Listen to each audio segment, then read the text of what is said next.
extras that I'm adding in here today, and I'm also trying, host things. So I apologize in advance if I'm off my usual game here. But all right, let's get this thing underway.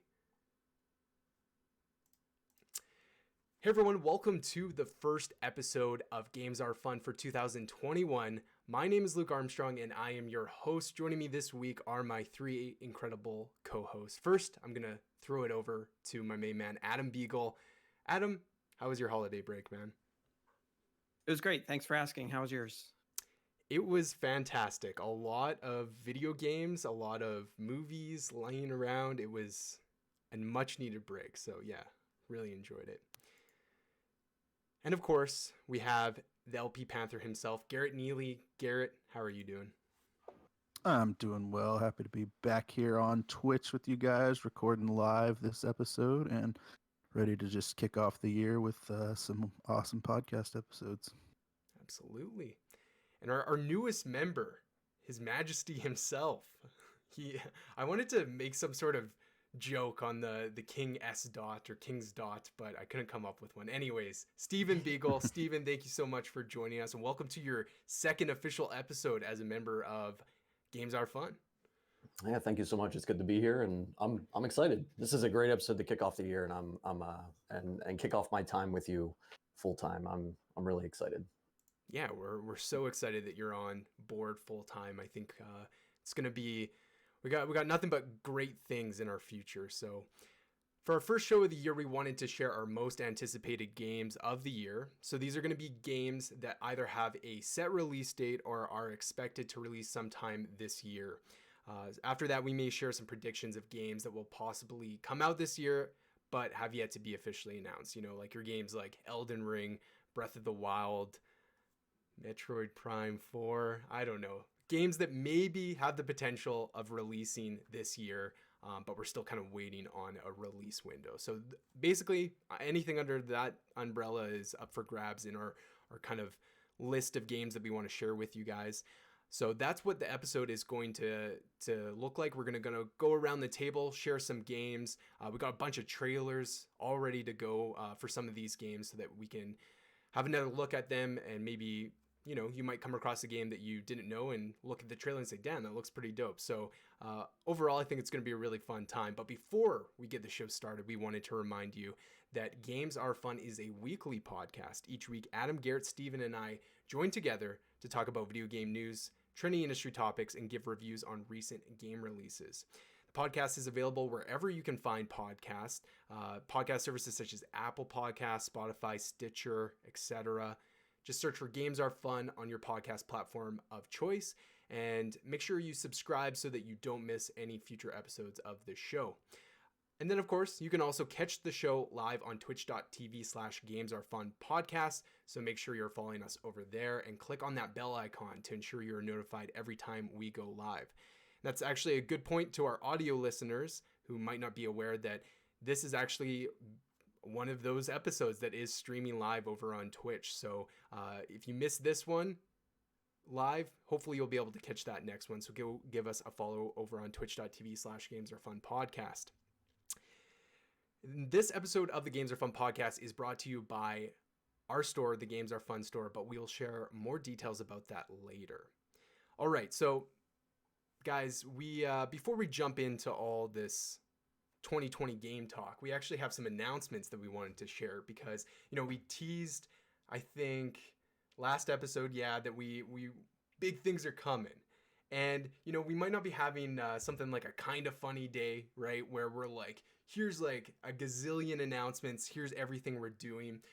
We're kind of more gradual, right? We have a lot of things and projects in the works, but we do have a handful of them that we're ready to share with you now. And the first one, which I am easily the most excited for out of everything that we're taking on, is our brand new monthly show called Level Grinders. And I'm actually going to turn it over to Adam to explain, since he's actually going to be hosting this new monthly show. So Adam, why don't you take it away for us? Yeah, so this is a really big announcement for me. I'm super excited. Basically what Level Grinders is, since I'm a huge JRPG fan, and level grinding is something that I love to do when I play RPGs. I thought this would be a great show or opportunity to just sit down and talk about uh, RPGs. I think specifically, although it won't always be related to sort of that golden era of RPGs, you know, those Super Nintendo PS1 classics that I grew up with, um, had so much fun, and so I'm really excited to um, bring this show out and just sort of, you know, reminisce about some of the old games, but also highlight some obscure RPGs, or just gush about some awesome new RPGs that have come out recently. Excuse me. Um, so yeah, that's pretty much it. If you like video games, if you like RPGs specifically, this is going to be a really great show. Steven, you're going to be joining me on a lot of these episodes as a co-host. So hopefully you remember these games that we've played growing up, these RPGs. Expect a lot of Square Enix games, you know, but we also might tackle some Western RPGs too. Awesome. Yeah, I'm really looking forward to it, and I just want to say, like, I'm super proud of you for taking the initiative on creating this show. I know it was an idea that you had been kind of fiddling with for a while, and then you're just like, you went for it, you're committed to it, and I'm really excited to see how it turns out, because, you know, on Games Are Fun, our typical kind of episode usually surrounds, you know, industry news, video game stuff, and we don't necessarily get to talk about the games that mean so much to us. So I'm glad that, you know, you are going to be able to have a platform to kind of go in to that backlog of all your favorite RPGs or some new ones, and just have a show dedicated to highlighting, you know, arguably the best genre in video games. So yeah, I don't think we have a specific date set yet on release date, but I believe one is coming this month, right? Yeah. So it's going to be a monthly show. Obviously, there's a ton of RPGs out there. You know, we could probably do one of these a week and never run out of content. But my time, unfortunately, is limited, so it is going to be a monthly show. I do want to have the first episode out by the end of the month, so stay tuned for that. It's going to. I'm not going to say what it is just yet, but it is going to feature what I am currently considering my favorite RPG of all time. Perfect. Yeah, the Level Grinders will have its own podcast feed separate from Games Are Fun, and we'll make sure on our Twitter Games Are Fun pod to share that with you guys, so that you guys know where to find that podcast, and you can go and subscribe on whatever podcast platform you choose. So really exciting. That's a brand new addition to Games Are Fun. And then we also have a couple more announcements here. So one of the areas that we really wanted to grow in is video content. It's something that I when I created this podcast, I didn't have any sort of plan. So everything's just kind of been like, you know, ideas come up and some fall out, some don't. But one of the things that, you know, myself as well as the rest of the guys have wanted to do is just increase our presence in video content, specifically live streaming on our Twitch channel here. So we decided that we're going to stream episodes of Games Are Fun live on Twitch as much as we can. You know, we're not going to necessarily do every single episode live, because, you know, we're going to have some weeks that it just doesn't work out. It's really challenging when we have 3 different time zones to deal with, 4 different personal schedules to deal with. So, you know, we have to pre-record some of these episodes. So we're going to do that as much as we can, so that we can do the show live, because we've had a lot of fun with it with the last show, and even today has been a great start. So we'll let you know in a couple of days of advance if an episode's going to be live on Twitch. So again, Twitter, Games Are Fun Pod, so you're not going to miss any announcements. And then the other aspect of the streaming that we wanted to do is we wanted to host weekly or every other week streams on the channel dedicated to playing video games. So not talking about them, but actually playing games together. So, you know, it could be one week all 4 of us playing a party game together. Another week it could be me and Adam, you know, playing through a brand new indie release, something like that, right? It's just going to kind of vary. And I think what we're also going to try to do is include friends of the show, you know, people that we have been on Games Are Fun in the past, people that are in this same space as we are, doing their own kind of content, bring them in on these streams as much as we can, and then also to include you guys, the community.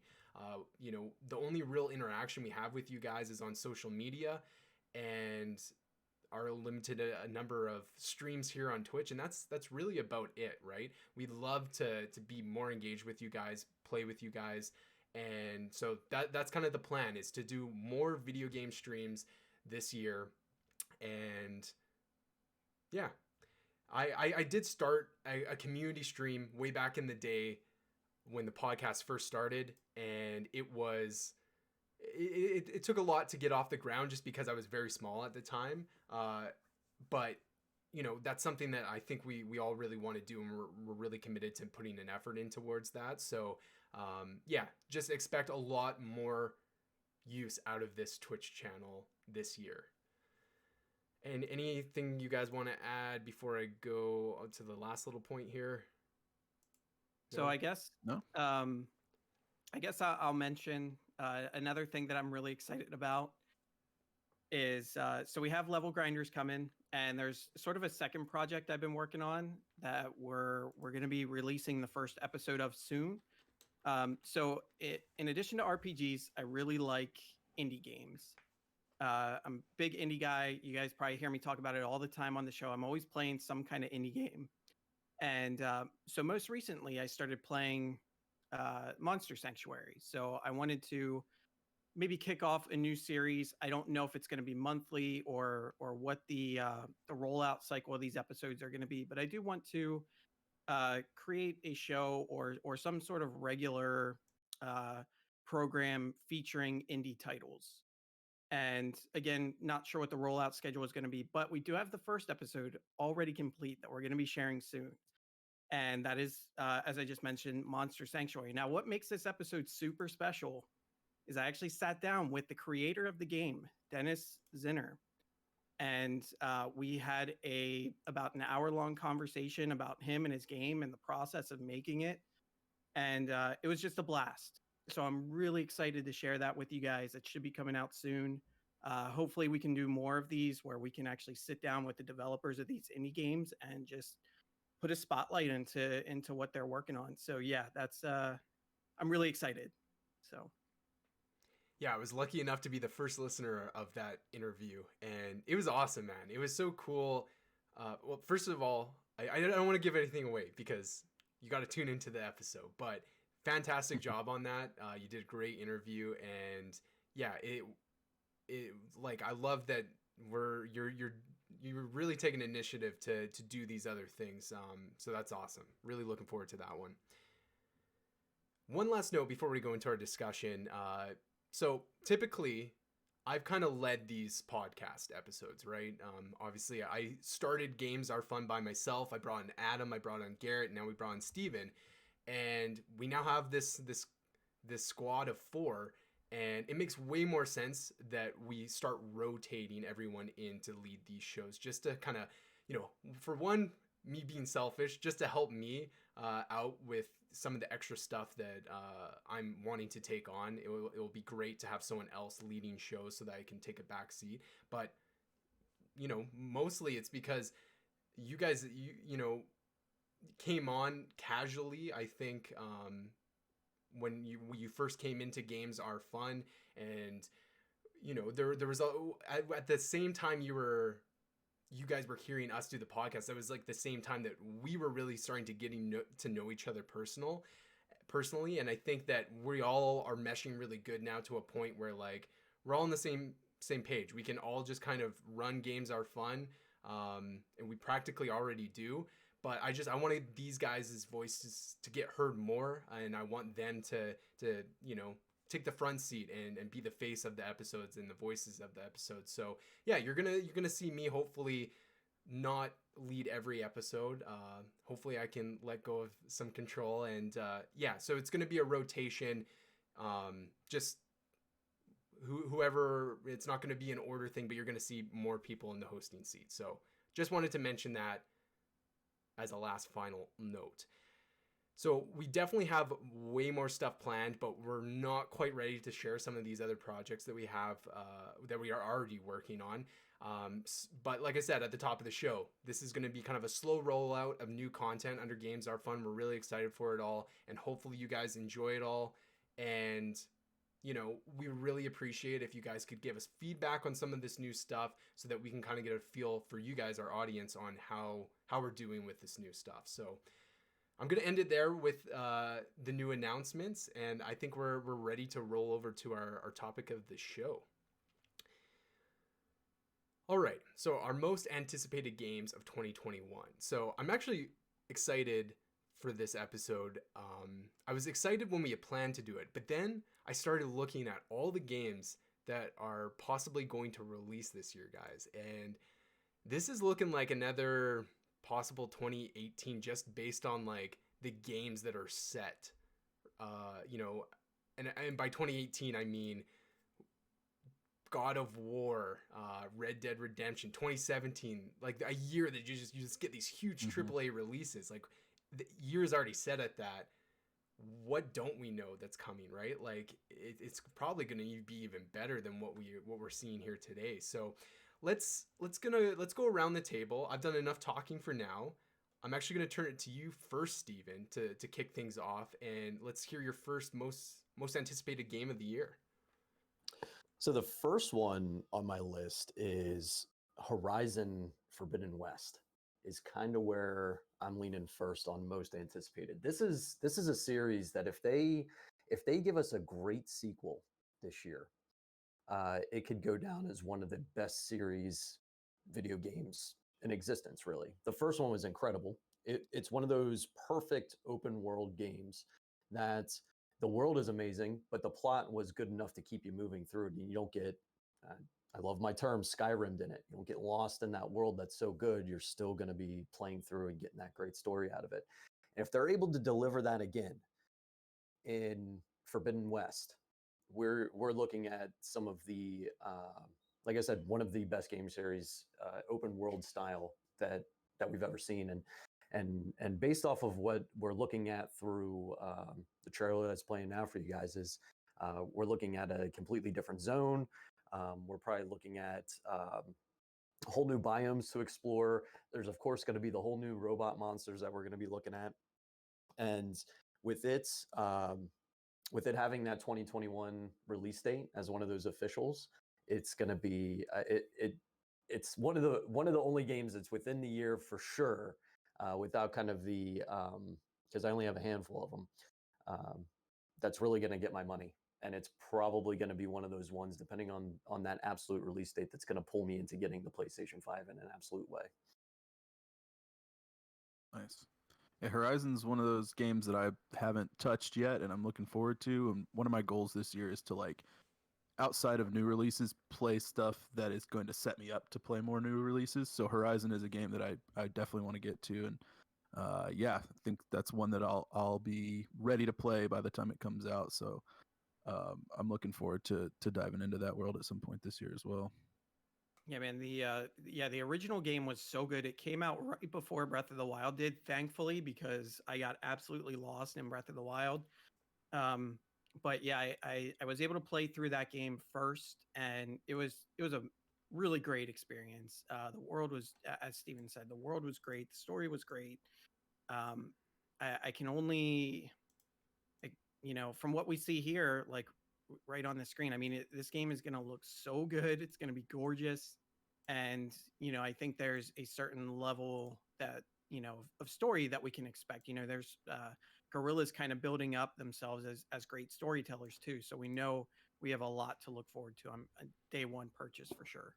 Yeah, and the only thing that has me worried about this is the expansion or the DLC that they came out with for Horizon Zero Dawn didn't really grab me story-wise like the original game did. And I'm really hoping that it kind of gets back into that great storytelling and not just sort of like, okay, here's another chunk of the world with some cool robots in it, go out and slay these robots. Yeah. Like give me that immersive story to go along with that world as well. That's actually kind of the reason why I fell off of the first one. I think I played like 40-ish hours, and like I played a big chunk of that game, and I just like, I didn't know what it was. There was something that was like really, I don't know. I just didn't feel the need to keep on going, and then I felt guilty about it because I had so much fun in those 40 hours. So I'm glad that we're getting that sequel, because now it's like, hey, now's your chance to replay this game and get back to it and finish it off. So do we think it's going to come out in 2021? Or is this one that could get delayed? Most of the research that I was doing this morning shows that it does have a 2021 slated release, so it should be coming this year, unless something goofy happens. Fair enough. I think the fact that it's coming on, this is one that's also coming on PS4, correct? Yeah, that's what they've said. I think so. Okay. I think the fact that it is coming there as well probably means that it's well on track. Must you know, be, yeah. they're not going to be. They don't want to push a PS4 game out to 2022. I don't Right. think. I think they're ready to kind of switch over fully to PS5 by that point. So, I would expect it this year. Yeah, for sure. All right. Well, let's go counterclockwise here. I guess I'll move it over to you, Garrett. Sure. So, I guess the first game, probably big game coming out this year that I'm going to be checking out is going to be The Medium. So that's the one that is going to be, it's an Xbox exclusive coming to Game Pass. Was going to be coming out, I think, maybe the same day as Cyberpunk originally, and then they bumped it out. This is the one where kind of things are running in parallel, and I don't actually know a ton about this game, and that's kind of one of the things I really like about Game Pass is I don't have to like get super hyped up on anything and like ruin the game for myself ahead of time, because it's coming out. It's going to be something that I can just download and play as soon as it's ready, and so it's a game that I'm really excited to just dive into and kind of learn more about and see if it's going to be something that catches my attention or not. And again, that's the beauty of Game Pass, is just the ability to try stuff that I wouldn't otherwise try, because this is not something that I would probably spend money on day one. And I'm just excited to try it out and see what it's all about. Yeah, this was one that was made my list as well, because I'm a huge fan of horror games, love horror games, and I do like Bloober Team, I believe, is the developer, and they did Layers of Fear as well as the Blair Witch Project game that came out last year or the year before.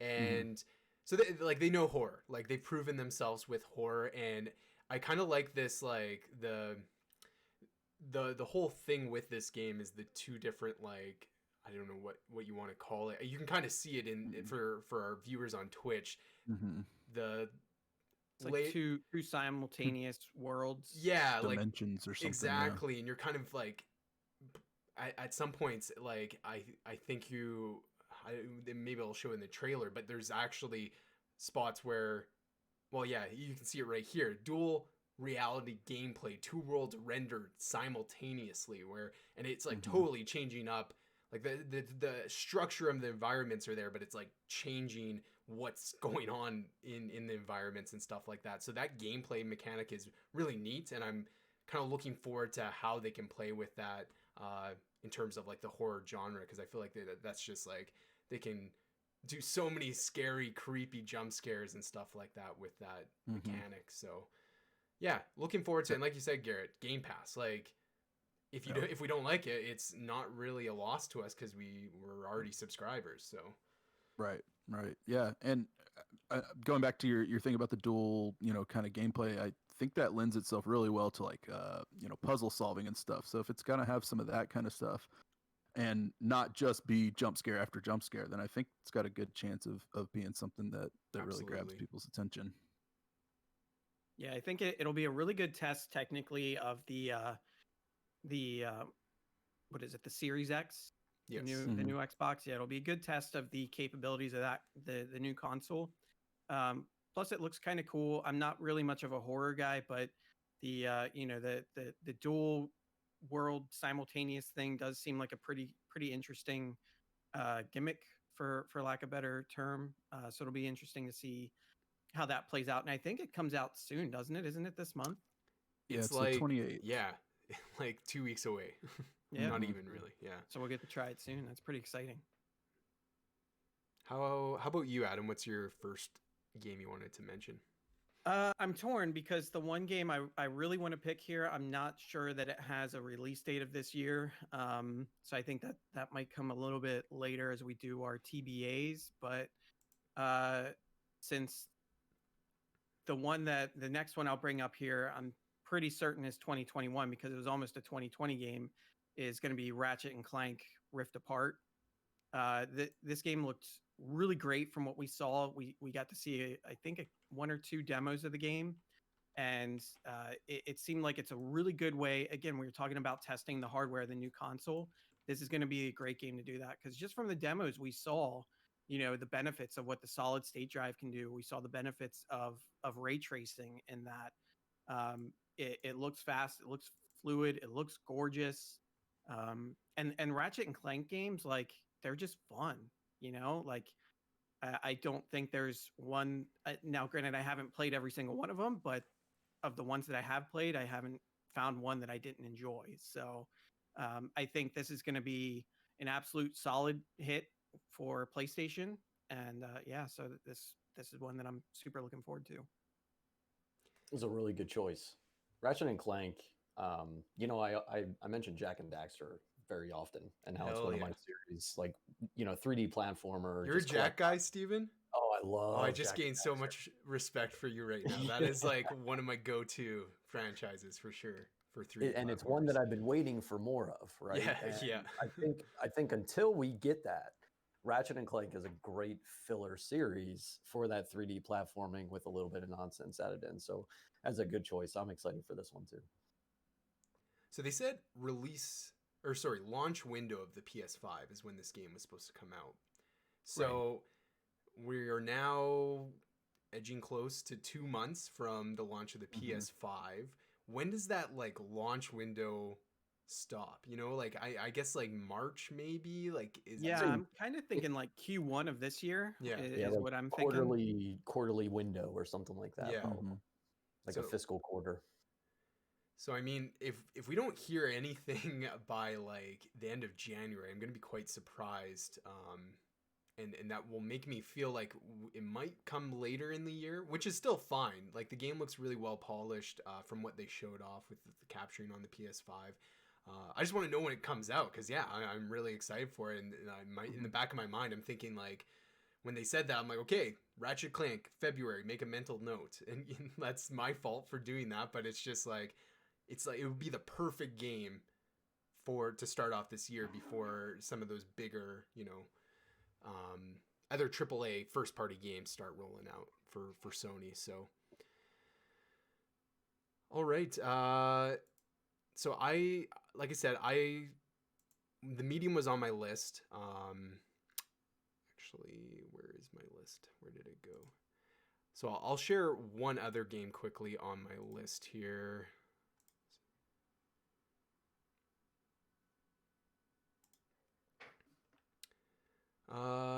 All right, so this one I'm actually very excited for, and that is Ghostwire Tokyo. So this is a game that I think it was announced 2019 at Bethesda's press event. This is from Tango Gameworks, who are also responsible for The Evil Within, Shinji Mikami, creator of Resident Evil. So horror's kind of been the scene for him even at this new studio under Tango, and this one looks like it has a lot of horror elements. Sorry, I'm just trying to pull up the trailer here. But it kind of mixes like more of an action combat system to it, and it's also first person, so it's like very different than what Shinji Mikami is kind of known for, that like over the shoulder third person perspective horror game, right? There's going to be a lot more action elements in this one, and I will say that like when they showed off this trailer, I think this was the trailer from this year because that was we had more of a teaser type trailer during its announcement, I believe. Yeah. And this trailer made me kind of been like, oh, okay, it's not exactly what I thought it was, but I kind of like that it is different. It is something that isn't Resident Evil. I mean, there's so many ways to play that third person action horror game. they're out there and there's a bunch of them. So let's try something new. Let's switch it to first person. I love that it's set in Tokyo, and I love that it's playing with, the supernatural. You have so many different ghosts that, you have one that look like Slender Man. You have the creepy girl, Ring Girl, or Grudge Girl, whatever you want to call her. Like, there's all these kind of staples in the ghost world that they're kind of bringing in, and you're kind of like having to fight them. So I think, like, I don't know. It just sounds like a really good time, and I do really like first person games. That's kind of like my perspective of choice. So I actually like this change up of perspective, although I know that a lot of people, aren't super happy about it. But anyways, I'm excited for this one. I'm really hoping that it'll come out this year. It's still slotted for 2021. And it's going to be a PS5 exclusive timed, though, because since this was announced as an exclusive for PlayStation 5, Microsoft, they bought Bethesda, right? And Tango Gameworks is under Bethesda and ZeniMax. So, that's good, because that just means that in a year, Xbox players are going to be able to play it. And I don't know if that deal was like that to begin with, but at any rate, I'm excited for that one. Yeah, this one, when they first announced it, I didn't really have any hype for it, because I'm not really a Resident Evil player. I'm not really a horror guy, so it didn't really do a ton for me. But when we finally saw the trailer, the one you just showed off there, all of a sudden I'm like, I'm super into this, because I like the look of it. I like, that Tokyo setting. I like the vibe. I like the sort of more action oriented thing to it. Like, it's not super, like, it has a supernatural, but it doesn't seem like it's really a horror game. Mm-hmm. They turn it into more of like a first person action. You're doing like the little mudra things with your hands to do like your attacks and spells. And it almost seems like they sort of blended, like, I don't know, like an action game, but like it kind of gives me Bioshock vibes.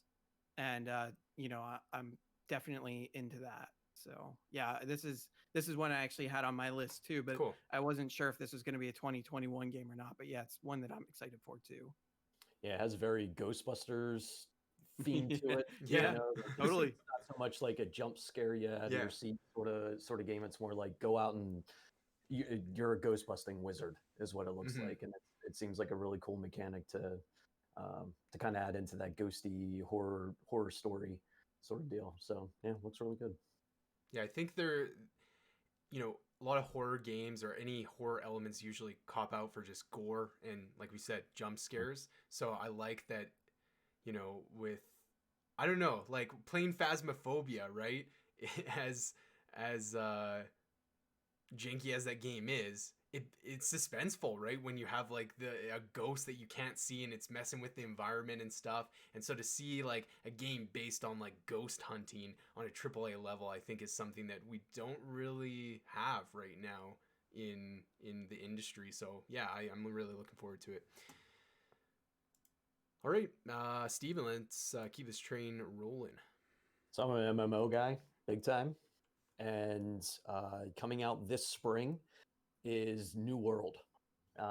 Now, if you are also into MMOs and you're also into Souls-like games, this is kind of the mishmash of those two genres together for you. I had the ability to play the preview whenever they had this in, I think it was October. I want to say it was October. And whenever it comes to, like I said, it kind of takes that Souls-like game and mashes it into MMO. The combat is exactly as you would expect. It's not like, it's not like your click button WoW or Final Fantasy 14. It's more like you have a couple abilities within your ability set. You go into a battle and you've got to be smart about how you use your resources in that battle. On top of that, the world that they've crafted around this, around this MMO, around that combat, is extremely interactable and gorgeous. So, and the UI is nice and clean. It's small. It's not like, again, it's not that classic MMO feel where you've got a bunch of buttons down at the bottom of the screen. You got to click through, go through rotations and stuff. It's more like you go out into the world. You're an explorer. You're going to interact with almost every single object you come across. You're going to gather materials. You're going to take those materials back to the cities and craft things. And, you know, it has all those elements to it with this really nice, clean combat system. And that was just from the preview. We saw, I want to say maybe 4 parts of the world as a whole. And what they introduced to us within that preview got me really excited. I put it onto my top 10 list. My personal top 10 list for last year was a preview of a game, just to kind of give you an idea of the type of hype that I have for this coming out in the spring. You know, to kind of tease a little bit of the content wise, I did apply to become an official content creator for New World. I haven't heard anything back yet, but I'm kind of putting myself out there to see if maybe I can get some you know, exclusive stuff, giveaways, things along those lines. But I'm really, really excited about this game. I think it's going to be a ton of fun to really get into it.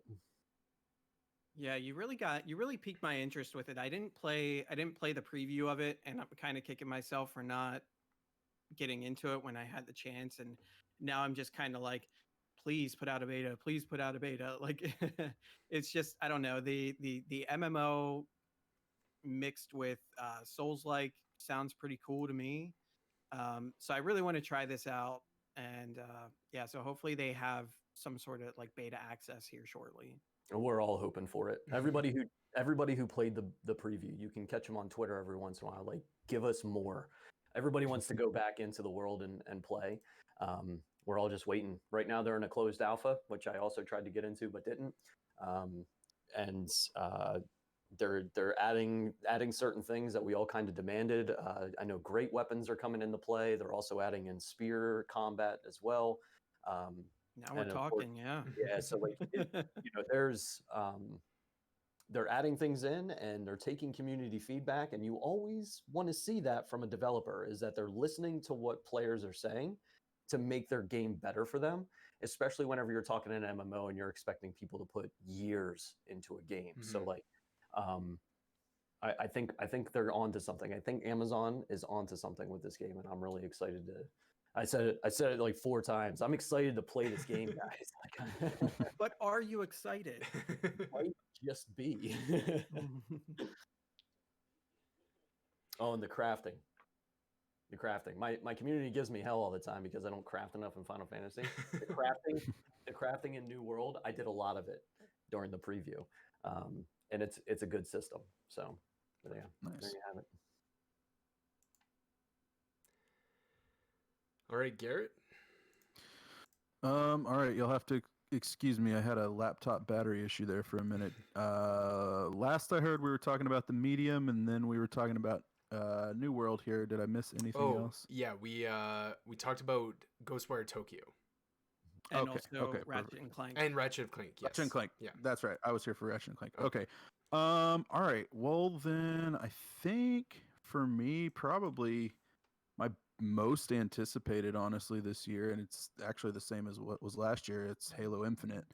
If you guys know me, I'm a big Halo fan. I've been playing the game since the original Xbox, and kind of ready for Halo to kind of come back a little bit. It's been it's getting close to a decade now since Halo's really been a big deal, and so we've all got our fingers crossed that this is the one that's going to kind of bring things back. And I think the fact that they were willing to delay out of the Series X launch and really launch with no exclusive meant that they want to get this right too. And so, yeah, I mean, the game kind of became a meme when they first showed it, and obviously they took that into account. And it looks like they're, you know, like I said, they're doing their best to make sure that this is going to be something that's special and something that is going to, you know, be a big game for fans of the series, as well as you know, help bring in new fans. Believe that they did announce that multiplayer's free for everyone at one point. Don't know if that's still going to be the thing with this huge delay, but you know, again, this is Game Pass game, so if you got Game Pass, you got the whole game for free, basically. So yeah, I'm really cautiously optimistic. Everything that they say about it has me thinking that they're going to nail it, but you know, everything that we've kind of seen from it just kind of seems like more Halo. So we'll see. I'm in that space where I'm anticipating, but I'm also like willing to willing to be wrong about it. You know what I'm saying? Like I'm anticipating that it could fail, and it could be just another decent Halo game like the last couple ones have been. So I like that you said you're in that space. yeah, I don't think that's what I meant to say, but that's what came out, and we're gonna roll with it. Halo space, Halo space, Yep. infinite space, even. You're in. Yep. I'm with you, Garrett. Halo brought me into Xbox, and I said all the time, if Xbox says they're bringing a Fable, I'm gonna buy an Xbox. So they're bringing the Fable, and if they bring a Halo along with that, like that's it. That's the library that I need to have that system, and it's been since 3 and 4 that I've played, and I'm really hoping they're with you. That Infinite's that one that just kind of like grabs us by the faces like the others did and pulls us back into this universe, because it's a good one. It's a really good one. Yeah, I mean, Halo was like the biggest game launch of every year for me, from every year that a Halo game launched. So, and it's just been kind of, I feel like I've been missing my game. That's my game that I get super hyped for. I previously used to buy like the most expensive special edition for every Halo game that came out. I'm not doing that anymore, but nobody has. They're all in the garage now because I don't have room for them anywhere. But yeah, man, I really, really hope that they turn this into something that we're going to be talking about for a while, and it's not just everyone played the new Halo and then it comes in and it's gone. So we'll see. So when do we think Halo is going to come out? Because obviously it was just delayed to this year, and I don't know if they've mentioned a window at all. They recently said like fall, or so like Q3, Q4. Yeah, that's kind of what like everyone had assumed. I wasn't sure if they had made an official statement or whatever. So that's yeah. I mean, it was on my list obviously as well. It like, I just really don't want them to mess it up. Like, especially after this delay that they did, like they just can't. They can't, or Halo will die, unfortunately. And it's just like, that would be so unfortunate for the fans, for the franchise and everything that came before it. Like, it's such a staple in video games, and I really hope that they can fix Craig, as I think we just passed there, and we and come out with a really solid game that looks good and looks next gen and performs like a next gen game, while also feeling like Halo, but also being a new experience. Like what they're showing, what this new type of Halo game looks like, with it being a little bit like, I'm so excited for it. But I'm glad they delayed it, because clearly it wasn't ready, and I'm glad that they didn't launch that game with with issues, because that it just would have been bad. So here's hoping that they can crush it this year with the rest of development, clean it up, and have a really successful launch whenever they do plan on releasing this game. Yeah. I think the fact that they brought in Joseph Staten to kind of he's worked on a lot of the series before. He's written some of the novels in the Halo universe, so he's a guy that really, really loves Halo and is going to do right by the series. So I'm hoping that his signing and him coming in is really going to be that extra little polish that things need. So here's to hoping. And Master Chief is Microsoft's Mario. Yeah. He's the character that whenever you think Xbox, you're thinking Master Chief. So it's one of those things that if Halo Infinite flops, like where does that leave that mascot? Because if we look at another mascot, Sonic, who outlasted his system and has carried on to other systems, right?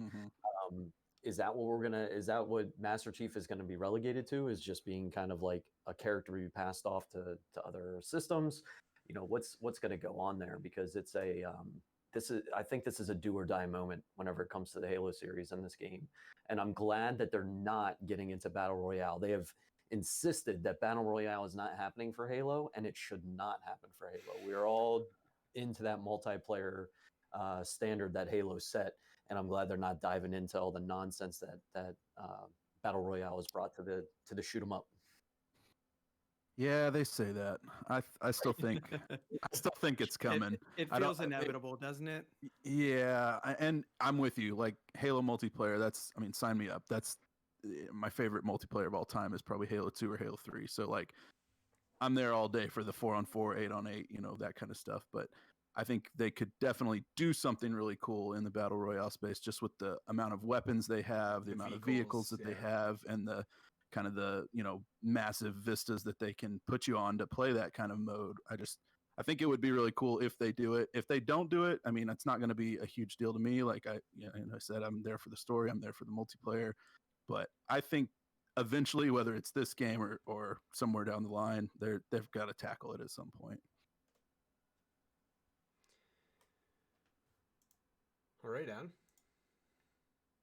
Well, I'm stumped because I have I have a few that haven't been mentioned yet. And I'm really surprised they haven't. So I don't know which one to pick next. Really, I think I'm gonna go with something that one that may be a little bit of a lesser known title. Like I know there's some big ones I could definitely pull from, but I think I'm gonna go with something a little bit smaller, something I've been looking forward to for years now, and that's Biomutant.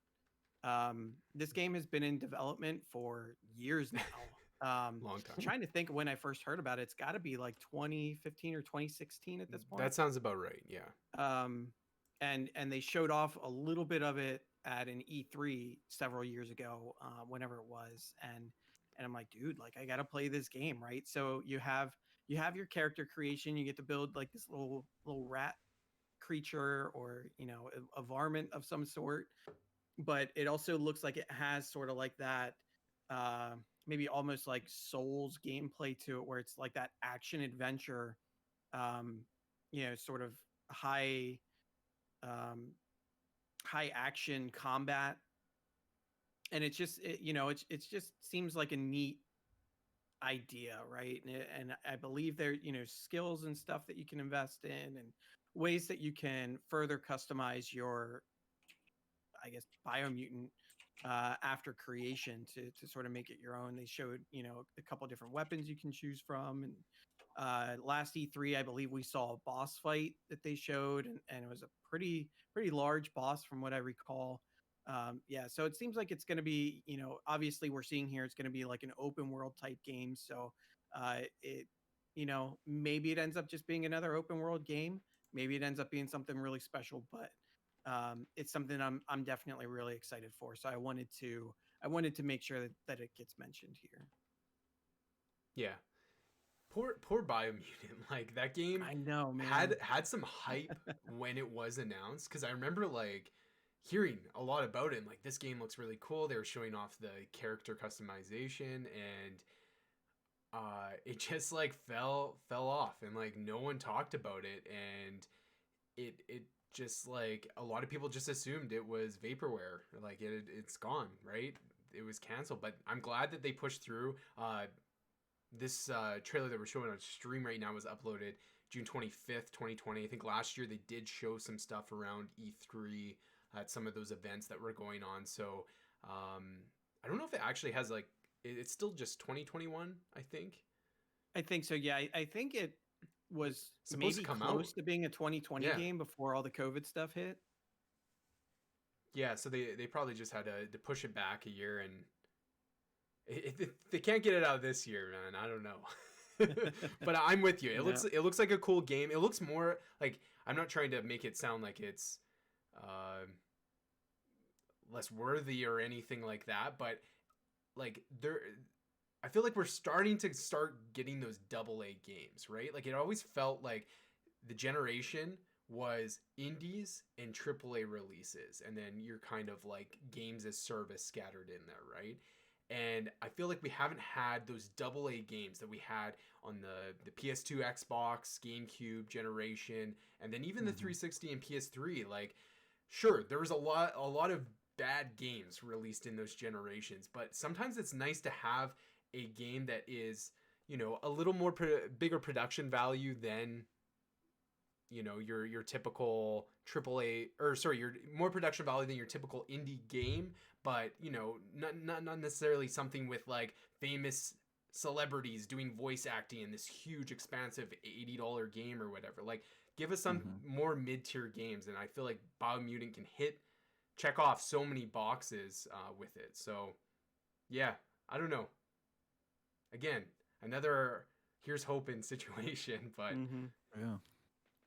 I think it's that console generation flip, right? That's getting us so many of these double A's.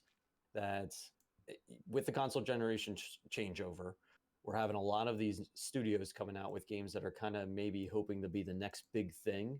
Because at the end of the generation, it's usually that's whenever we start getting the games of service, another sequel to whatever game that we've been playing, what have you, things along those lines. So I think it's got to be that console transition that we're getting so many of these, because it's a big list of games that are coming out this year, and that's the only thing that I can come up with, is that we're looking at this console generation flip that would cause this. Yeah, oh, that's a good point.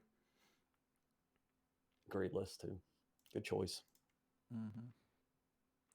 So my next game that I had on my list was Returnal, which is from, is it pronounced House Marquee or House Mark? I think it's Housemark. Okay, I always call it Marquee, just because of the way it's spelled, but I've heard it pronounced as Housemark. Okay, glad I got that straight. This game was announced, I guess, just last year with the PS5 event, right? And I remember like seeing that initial trailer and like just being amazed by how it was kind of mixing sci-fi with some like surrealism, right? There was some really trippy environments that your character was going on. I'm like, damn, that looks like my cup of tea. And then I think it was Game Awards. We got that. Was it Game Awards? There was something recently, right? We got a trailer with actual gameplay and a release date, right? And it's more action than I thought it was going to be. I thought it was just going to be like a third person action adventure, Last of Us, the typical Sony bread and butter, right? And it does look a little more action based, which I'm totally down for. It looks fast paced, and yeah, I'm just really excited to kind of see what this game is, because just looking at it, I couldn't really tell you what the game's story is just from what I know about it, but it's like watching the trailers, seeing gameplay, seeing the different environments that you go to. Like there's again, for our Twitch viewers, we got environments that are just like going back and forth that are so different from each other, and dealing with these crazy supernatural monsters that are and it's kind of like a sci-fi elements in it. So it's like it's kind of mixing genres, and they're all genres that I'm totally down with, and what they showed looks like it's blending really well together. So yeah, I just think it's also cool that the studio is taking on a game like this, because typically if you look back at their catalog of games, they look smaller budget, I guess, right? More top-down shooters, more level of like what we call an indie game or something like that. But the game looks really great, and honestly, we don't have to wait too long, because it's just right around the corner. I think it's March. Let's see here, March 19th. Yeah. So right around the corner, as like Sony's first, unless again Ratchet releases next month or something like that, it's going to be Sony's first AAA game of the year, and that's important when we're starting to build out a catalog for a console, right? They killed it with their launch lineup, Demon's Souls, Spider-Man. So if this game is like exceptional, like Sony's just gonna get not like a lead, because again, I don't want to make this like a console war discussion, but it's like they're really gonna solidify that they're starting this generation just like they did the last one. It works, and they're continuing on with it. So I'm really hoping this game meets that same level of quality that we see from all the other first-party Sony games. The thing that kind of intrigues me a little bit is that it looks like it might even have some roguelike elements to it. The whole sort of like, you die and then you're back where you started, sort of thing. And I guess as you go through, you uncover more lore, you uncover more story, kind of like what we see with Hades, right? where it's a roguelike game, but it has a ton of plot to it. There's still a lot of depth. So just because you're only playing to a certain point and then you're dying and then you're having to start over, it doesn't mean that there can't be some story in there too. But that really kind of seems like that might be a vibe that this is going in as well, or direction that this is going in, is that it has sort of that roguelike experience to it. So I'm curious to see if that's really how it is, or if the sort of starting back over from where you were, if it's all just plot related. So yeah, but yeah, definitely something that I have on my radar too. Yep, same here. Again, another one that I don't know a whole ton about other than what they've shown in the trailers, and it's just visually looks cool, and it looks like it would be a fun time to play. So, and being that it is the first big PS5 exclusive coming out this year, if we don't count Destruction All Stars, which I think we would all agree to, it just seems like Sony's setting it up as we're gonna put this out in a time when there's not a lot else going on, and give it its space and let people really um, have the time to get into this and make a big deal out of it. So I think it might end up being something we're talking about quite a bit this year, honestly. So I'm excited to see how it turns out. Yeah, I'm already committed. I've seen enough that I'm like gonna buy it. So it'll be a day one purchase for me. So I'm sure we'll have some coverage on that. Hopefully in a couple months, pending everything goes successful with the release date and everything.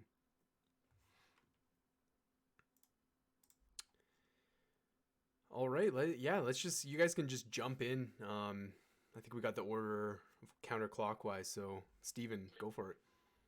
So right around the corner is probably arguably one of the best Mario games that has existed, and that's Super Mario 3D World plus Nice. Bowser's Fury. My household is ready for this, so ready for this, because we haven't had it since the Wii, and since the Wii was traded in to get the Switch, I've been getting a lot of ire from the kids about not having 3D World anymore. They're very upset about it, and I'm a little upset too. But now we're getting Great it, game. and it's gonna be here soon. The fun factor of this game, like Odyssey was good. Odyssey was a good Mario game. I enjoyed playing it, but not as much as what I enjoyed playing 3D World. It just had a lot of really great levels to it. The 3D platforming elements to it, and then I think one of my favorites is whenever you're riding the sea monster down like the waterfalls and the basically whitewater rafting with the sea monster. Those levels were absolutely fantastic. I'm ready to get my hands back on this again because there was a lot of really fun mechanics involved in 3D World. It's going to be something that me and the kids both are going to be very, very excited to be playing again. Yeah, I haven't played a ton of it. I played through 3D Land on the 3DS, which is a similar style game, but no co-op, obviously. But I have played a little bit of 3D World on the Wii U as well, but definitely not as much as you have. And you're talking about stuff I've never even seen. So it sounds awesome, and I think this is one that myself and my oldest son will probably get into at some point this year. Probably not right away, but down the line this year, probably pick that up at some point. Yeah, this is if you didn't have a Wii U, and I mean even if you did, this is a must play Mario game. Like this is quality Nintendo Mario, like at its finest. Like it's elements of 3D, it's elements of classic 2D. Things can get kind of chaotic when you have 4 people on the screen at the same time. The level design is insane. It's so good. And I'm really intrigued to see this DLC too. I think it's going to be really cool. Almost seems like it might be a little open. Maybe you get to explore a little bit. Could be really interesting to see how that works, or if it's just going to be sort of an expansion to, that just works the way the original game did. But yeah, this game, I've been saying it for a while. This should have came out way before New Super Mario Bros. Wii U, because I mean that's just your standard Mario experience. Yeah. This is so much more than that. It's so good. Mm-hmm.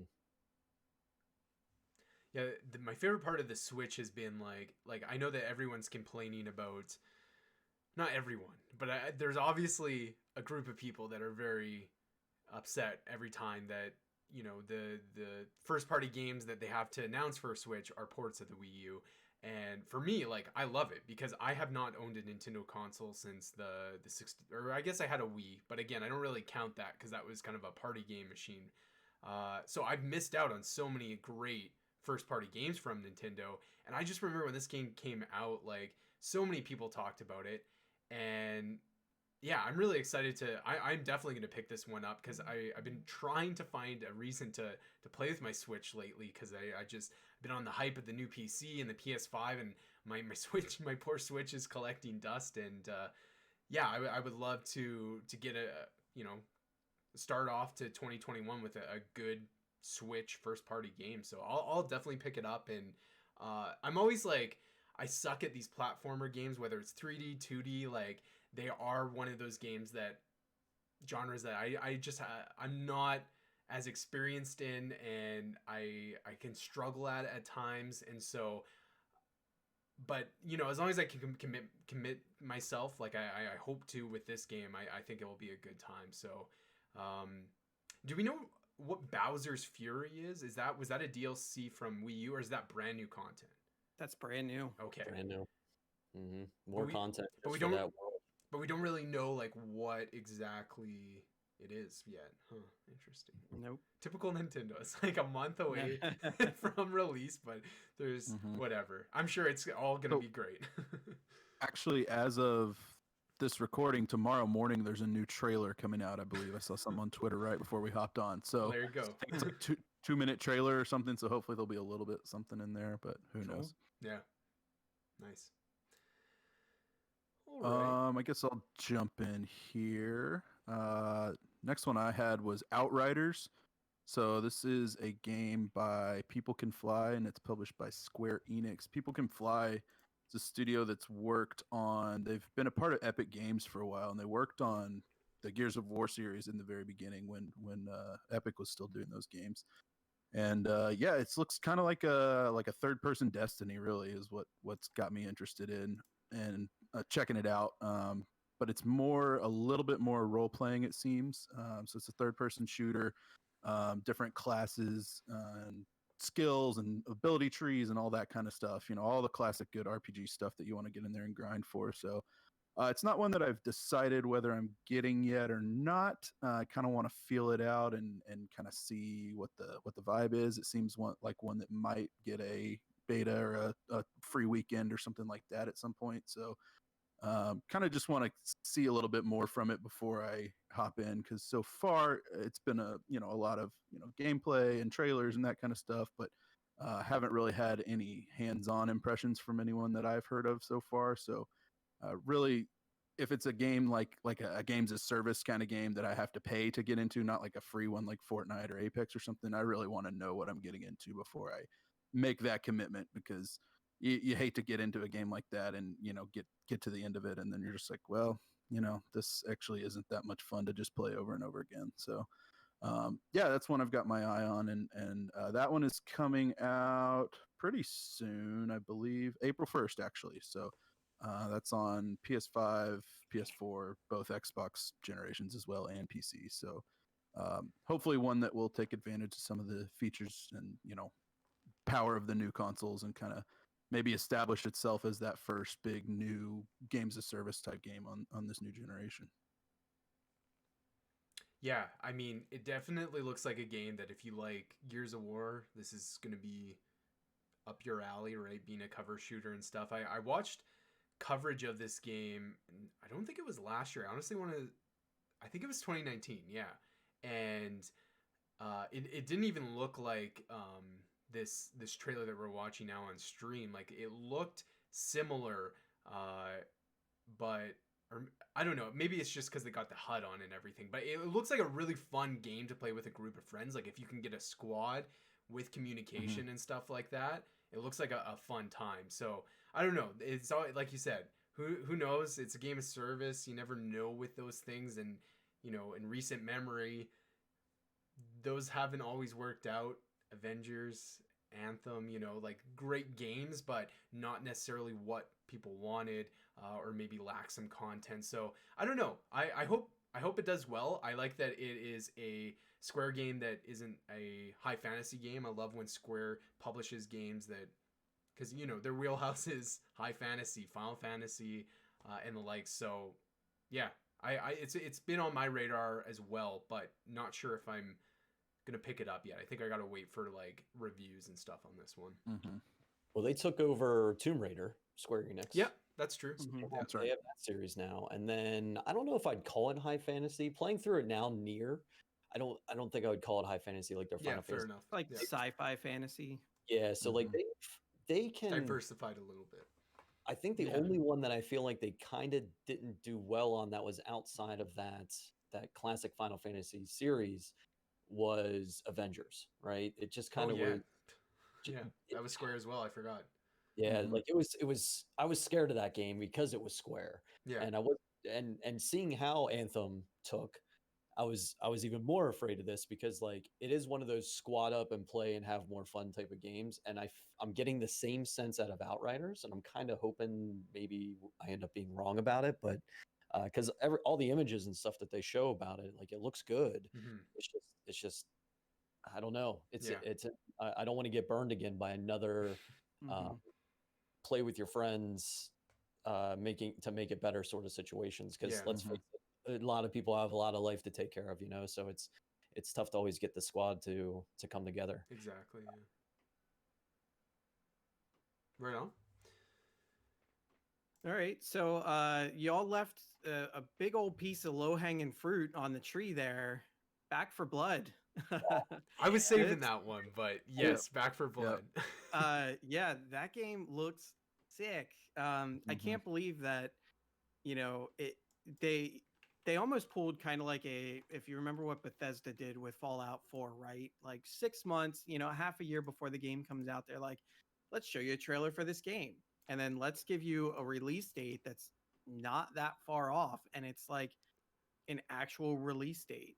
And then they proceeded, we saw I think there was a little bit of gameplay footage, and then there was some alpha gameplay uh, that IGN did, and maybe a couple other like outlets or influencers got to join in on.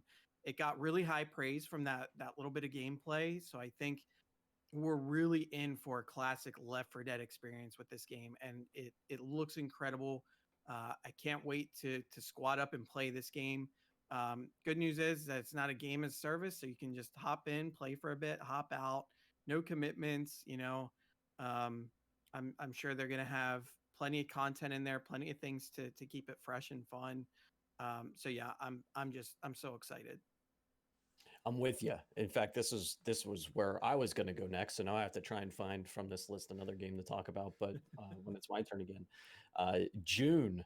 What is it? June 22nd. June 22nd is Yeah. when we go back to our origins. Whenever it comes to zombie slaying multiplayer games, right? So like this is like, it's like Adam said, it's that Left 4 Dead uh, glory that we just had so much fun playing back in the day, and after just getting done talking about a game and squatting up with your friends, right? Because it's really tough. Like this is literally one that if you guys shoot me an invite for, I'm dropping everything that I'm doing to jump into because I love the Left 4 Good. Dead series. This is going to be a game that we're going to play a lot together. I hope you're ready.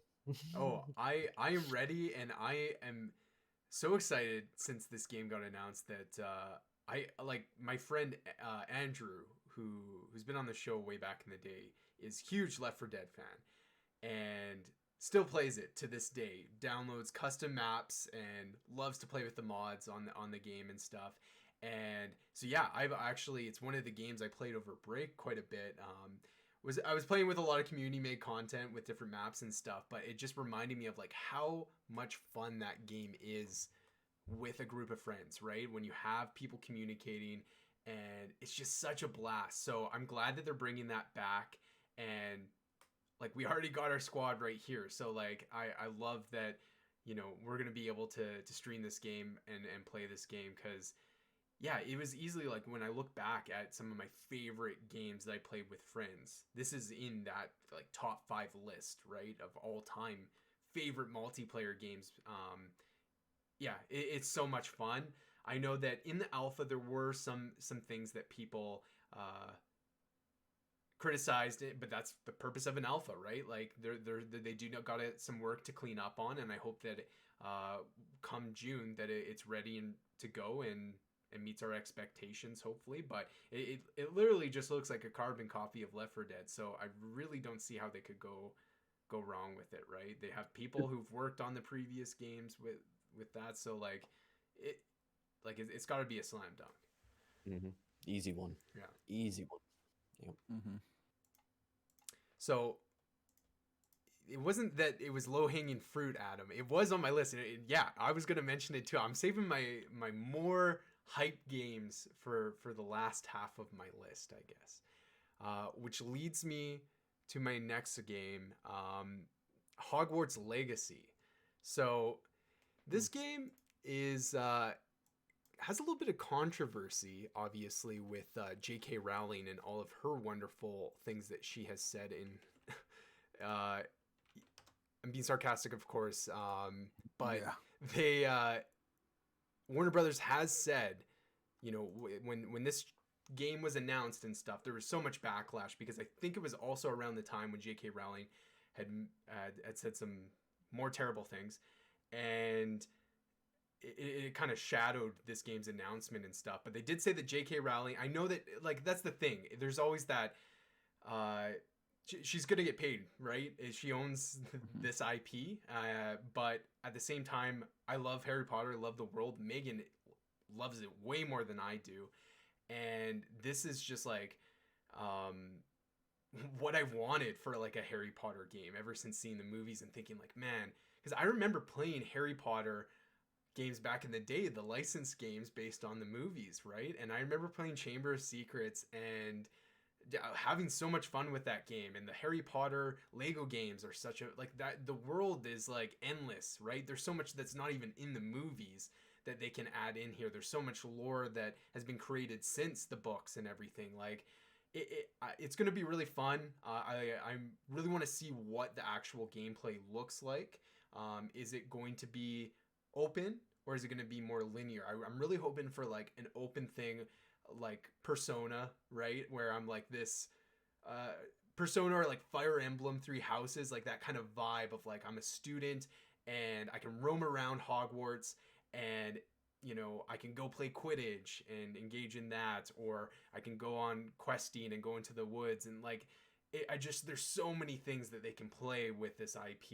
And yeah, I'm just glad that we finally got it announced, because I remember like in my first like 4 or 5 months of doing this show, I did a whole episode talking about that leak that happened, right? Of that cam footage of someone recording a screen of some gameplay. And then we didn't hear anything for like 2 years. And then we finally got that announcement. So I'm really excited for this one. It's like Megan is going to be getting it, and it's going to be another probably game that she puts more than 100 hours into. So yeah, I really hope it's good. It looks really solid from what they've shown off with it. And like I said, once I see that gameplay, I think that's all I'm needing to really be like 100% on board with it. So I want this to be Bully with magic. Yeah, that's exactly it. Yeah, give me Bully with magic. That's all we need. Sounds good. So February's a big month, right? So February, there's two, and I'm gonna kind of lump these two together. And they've got two different paths that we're looking at based on what we get in February from the two companies. One is Square Enix will be having their Final Fantasy 14 event in February, where they're going to be announcing their new X Pack, which is 6.0 for expansions. And the hype is real already in the Final Fantasy community for this game. I'm ready for it. This is one of those instances where I'm going to be probably juggling two MMOs, which I haven't done since Lord of the Rings Online and Final Fantasy 11, where basically we're playing those two games back and forth in tandem. Because now I'm going to have New World plus Final Fantasy 14. And I'm going to be bouncing back and forth between these two games easy. So February, they're going to be announcing this. It's going to be having an announcement date for sometime this fall. And it's just going to continue on the Final Fantasy 14 story, which has been absolutely mind-blowing up to this point. and the lore that's been dropped on us, along with, of course, all the gameplay and the fighting and rating and all those things. It's just has been A plus in my opinion whenever it comes to MMOs. And then the other event that we have is BlizzCon 2021. That's going to be in February, and everybody has their fingers crossed that Diablo 4 is going to be a big topic for this year's BlizzCon. Now, as I was digging into Diablo 4 this morning, like it's one of those things where we literally could hear that it's not getting announced until next year, 2022. So it's kind of on my hopeful that we're going to be getting a Q4 release of Diablo 4, because Diablo 4 is going to be giving us that dark and dismal Diablo 2 style and theme mixed with Diablo 3 gameplay. And that's going to be like kind of this perfect Diablo game, I think, because a lot of old Diablo fans think 2 is the best. I think that with Diablo 4, they have the chance of kind of changing opinions and drawing back in a lot of the old school fans of the series. I was a fan of 3. I fell off of it because, I mean, that grind gets boring after a while, and it just was something I didn't want to go back into too much.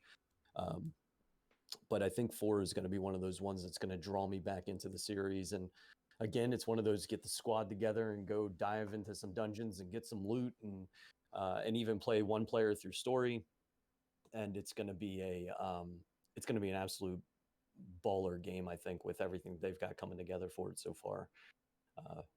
Hopefully, please, Blizzard, please do right by us and give it to us this year. Don't make us wait anymore. Don't make us wait, or give us some more gameplay and more trailers this year at BlizzCon.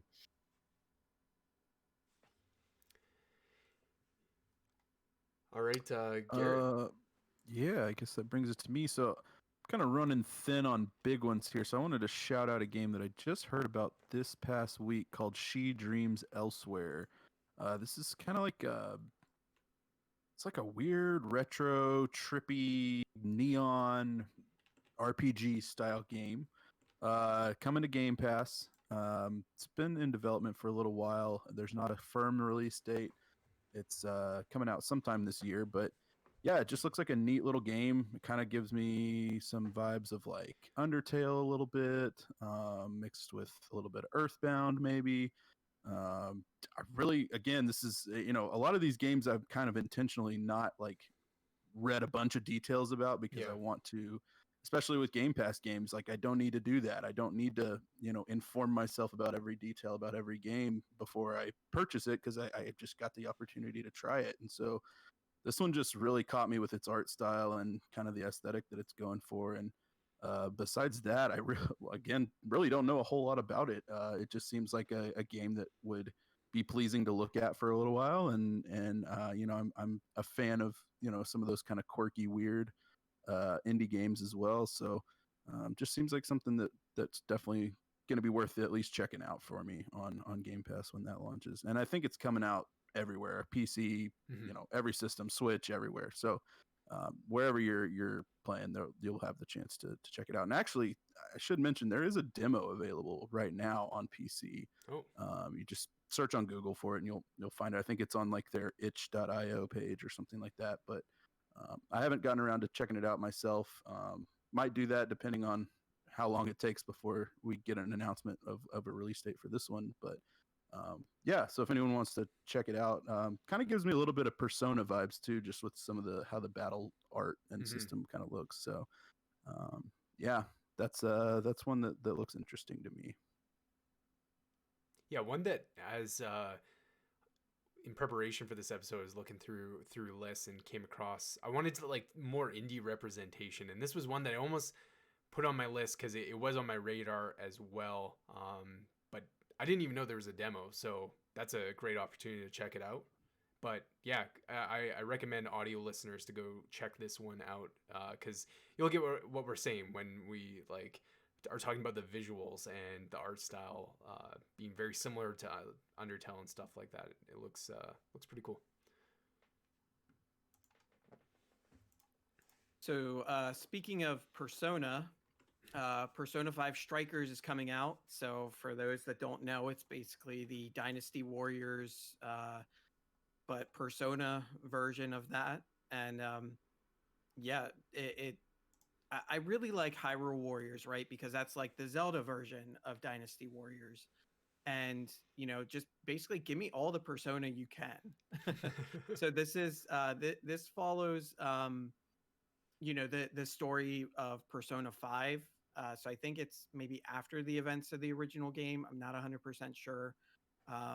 Or maybe it's during it all in there somewhere. But yeah, it's basically like, I mean, just look at the gameplay here. You're taking Persona and putting it into more of like an action experience, and you're laying waste to like waves and waves of enemies. Like, yeah, I'm excited for it. And this might even be one that I might be able to get Kelly to play too, because as I've mentioned before on previous shows, she's not into games at all, but she does really like Hyrule Warriors. And she really enjoyed when I played Persona 5, watching me play that. So this might be a game that even she's interested in playing. So I think this one could be a lot of fun. And would it be sacrilege if I just played this game having not really no two, like I did play Persona 5. I probably play about 20 hours ish, which is only scratching the surface in that game. Like, because what, like you're saying, Adam, like it's taking that IP but applying a different kind of gameplay style to it, and this is way up. Like I'm not one for turn-based games typically, and just watching this like totally seems. Do you think like it would be bad? Like, do you think like I don't know, like what, there's probably not a lot of story depth to this, but would you recommend that I should familiarize myself a little more with Persona 5 before jumping into this one? I'm not sure because, like I said, I'm not 100% sure where this falls in line story-wise. I imagine if there is, like, if it's after the original game, I imagine they probably catch you up on the story up to that point, or, just basically kind of fill you in regardless of what your previous experience is. So I think it would be fine to just hop right in. I don't see any reason why not. Now, it has been out in Japan for a while, I think. So you might be able to find potentially reviews. Right. Or, that would answer my question, essentially. Yeah. Yep. Okay. All right. Yeah. Especially when you were playing through Royal there, Garrett, I want to get back into this game because I enjoyed it, but it was a library game that I just happened to check out from the library, and I had to take it back. So like I would have kept playing if it wasn't for that, right? But yeah, cool. And on the Switch too, which is great. Persona on the Switch, I'll take that. Yeah, seriously. I know it's not the Persona 5 game. Yeah. Many people want it on the Switch, but it's a start. I think it'll still be cool. Yeah. All right. Oh, I forgot. Okay, I'm gonna throw this one in. I'm gonna be quick about it. I'm not even gonna show B-roll for it. But Prince of Persia: Sands of Time remake.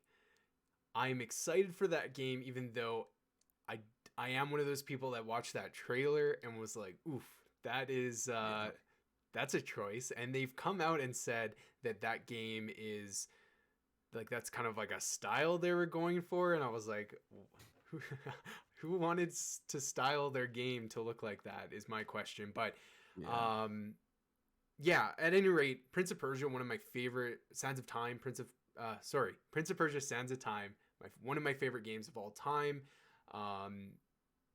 I love that game, and it's been so many years since I've played it. So just having the opportunity of playing that, not having to bust out the old Xbox and hook up everything just to play this old game, like I'm glad that it's going to probably have, those higher frame rates and be a lot more fluid regardless of what the style looks like. And I know that it did get a somewhat slight delay from its original release date, so hopefully they were able to fix some things with that. But yeah, it's supposed to come out March 18th, so just around the corner. And yeah, looking forward to it. Probably going to be a game that I get on PC so I can make it look as good as it possibly can. I don't know, but so I'm in my Quattro block, my fours, and Age of Empires 4. I almost Yes. completely forgot about this game. Yeah. And and I know you're gonna be hyped for this one too, Luke. So the one thing I got in to do some research on it a little bit because I wanted to be caught up on where they're at in production and everything like that. I guess the game is almost finished. Like they're Okay. playing it right now Okay. in studios, which gives hope that it could be coming out this year, which I really hope it is. The one thing that I found out now, if you're familiar with the Witcher games, Witcher 3 in particular is where I'm going with this one.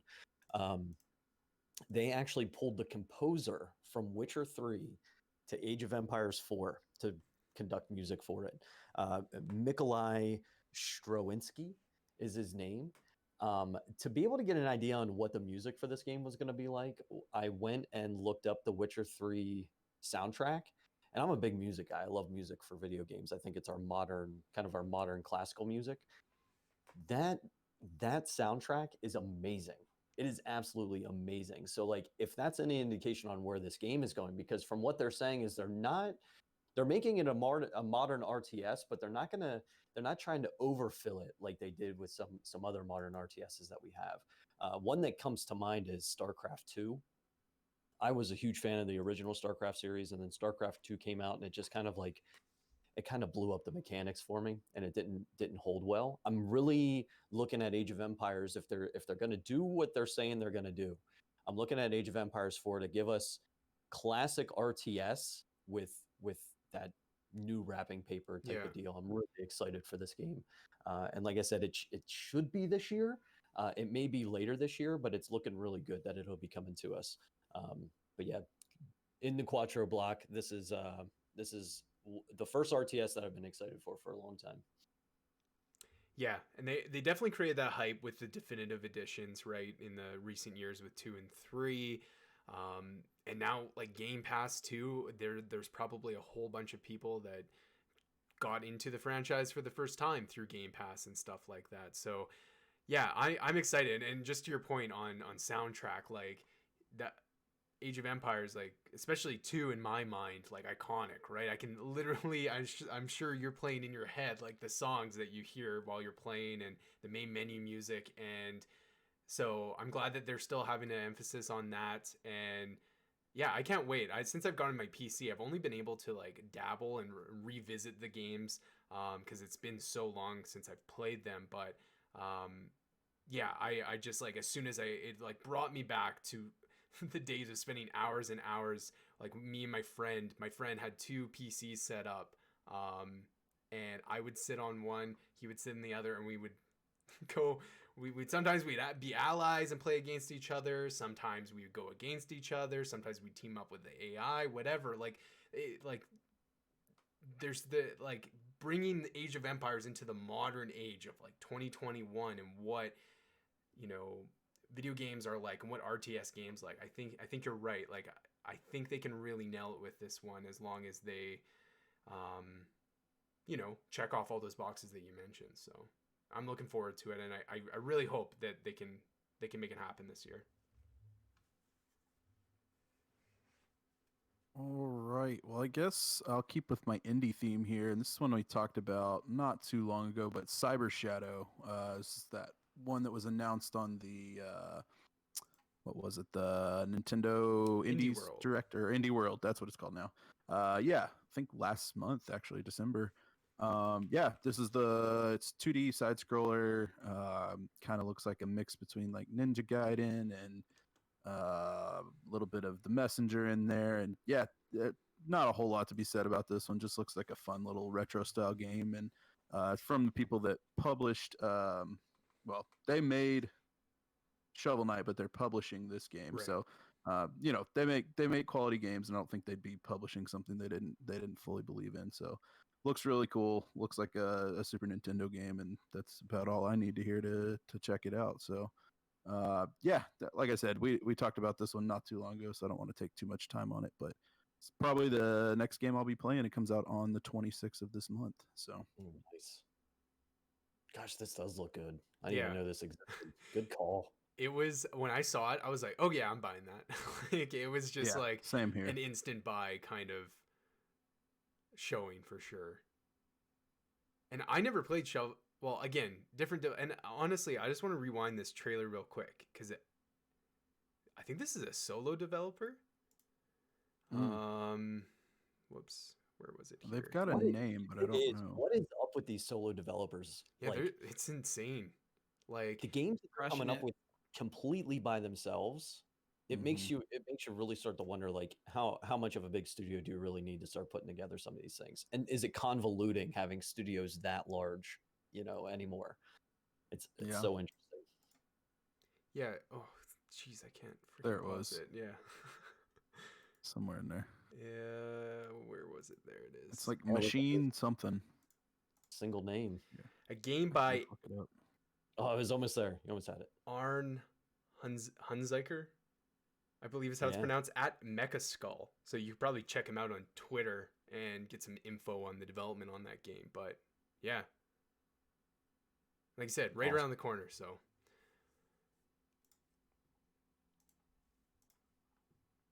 That looks really good. So I actually don't have any others that have official release dates. I don't know if anyone else does. The rest of mine are still TBA Okay. or unconfirmed. So Just Near Replicant, the prequel or original Near game, coming out in April 23rd. I think this is the last one with anything confirmed that I have,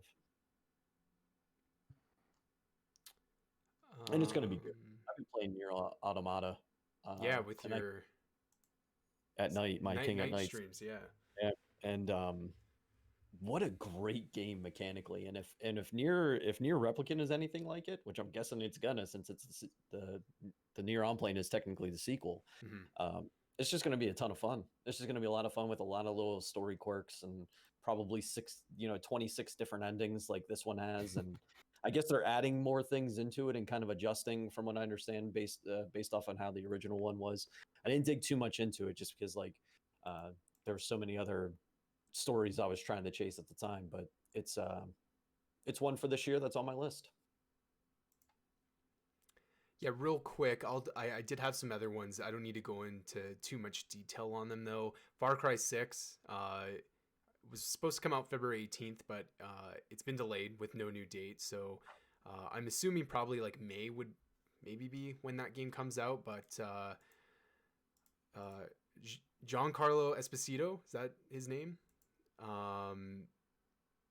I'm really excited to see him play like his typical bad guy role in a Far Cry always game. the villain. He's always the villain, and I will say that his villain, whether you're looking at Mandalorian or if you're looking at Breaking Bad, like bit of a type actor in some of his roles, but I love it. Like it's perfect for that character of the villain. And what does every Far Cry game have is a good villain, or they try to at least. And I think they've been able to do that with some of their games. And the fact that they brought in a big name like him to play their villain means that they're putting a focus on that narrative, and I think that's going to be a really good fit there. So I'm excited for that. I'm a big fan of the Far Cry games. And then lastly, these have 2021 dates. Resident Evil 8, Gotham Knights, and another one called 12 Minutes, which I know, Adam, you are interested in this game as well. So Yeah, I had it on my fantasy critic team, and it was, I think, so close to coming out last year, and then just kind of out of nowhere, it got delayed to who knows when. yeah. I want to say to our audience right now that this is a game you should have on your radar. It is another solo developed game. It is from like a top-down perspective. And what was crazy let me pull up the trailer here.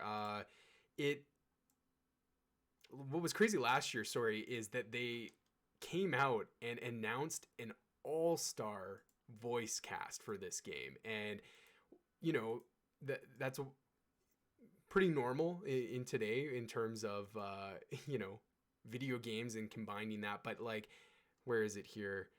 So they got James McAvoy, Daisy Ridley, and Willem Dafoe in this game, which are all pretty big names for again, solo developed game. And I'm sure they were able to probably, Annapurna is the publisher, and they're both in the game space as well as the movie space, so they maybe had the connections to hook up for this game. But yeah, like just go and look up what kind of Adam, I don't know if you can kind of know enough to explain the whole shtick of the gameplay loop, but I don't know. I know, I'm not yeah. 100% sure myself, because it seems like one of those type of games where there's sort of a loop to it, right? Like you have a certain amount of time, I guess, it's to 12 get a minutes. certain outcome. Yeah, hence the name of the game. Yeah.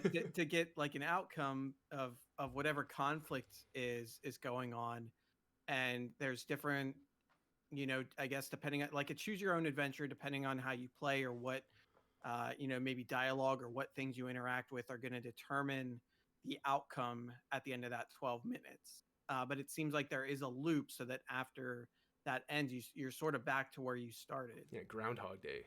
And, Yeah. and do it again. Yep. Do different things, probably result in different outcomes and stuff like that. So yeah, just a game that I think there's quite a few people that are aware of it, but it looks like a really stellar game. And again, like I said, big voice cast attached with it now. So I really hope that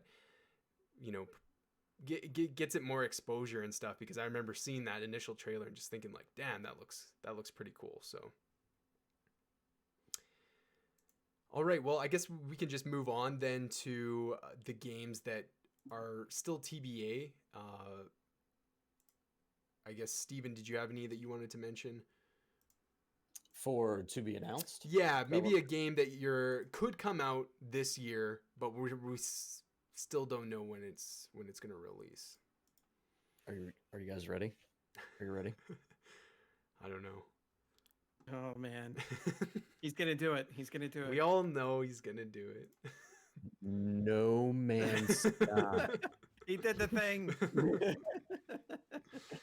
So normally what they do is Hello Games will have 4 or 5 patches that they're going to do between their last big release, which was Beyond, to their next release, which will end up being 4.0 is what we're looking at.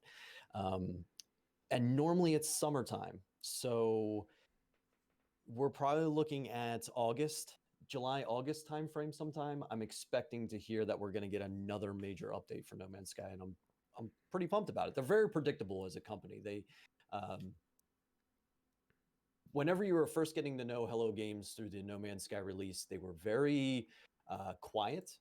You did not hear from them on social media. They're not out there handing out refunds for their game. They're literally nose to the grind fixing it. They came out and said, we're fixing it, right? And they did.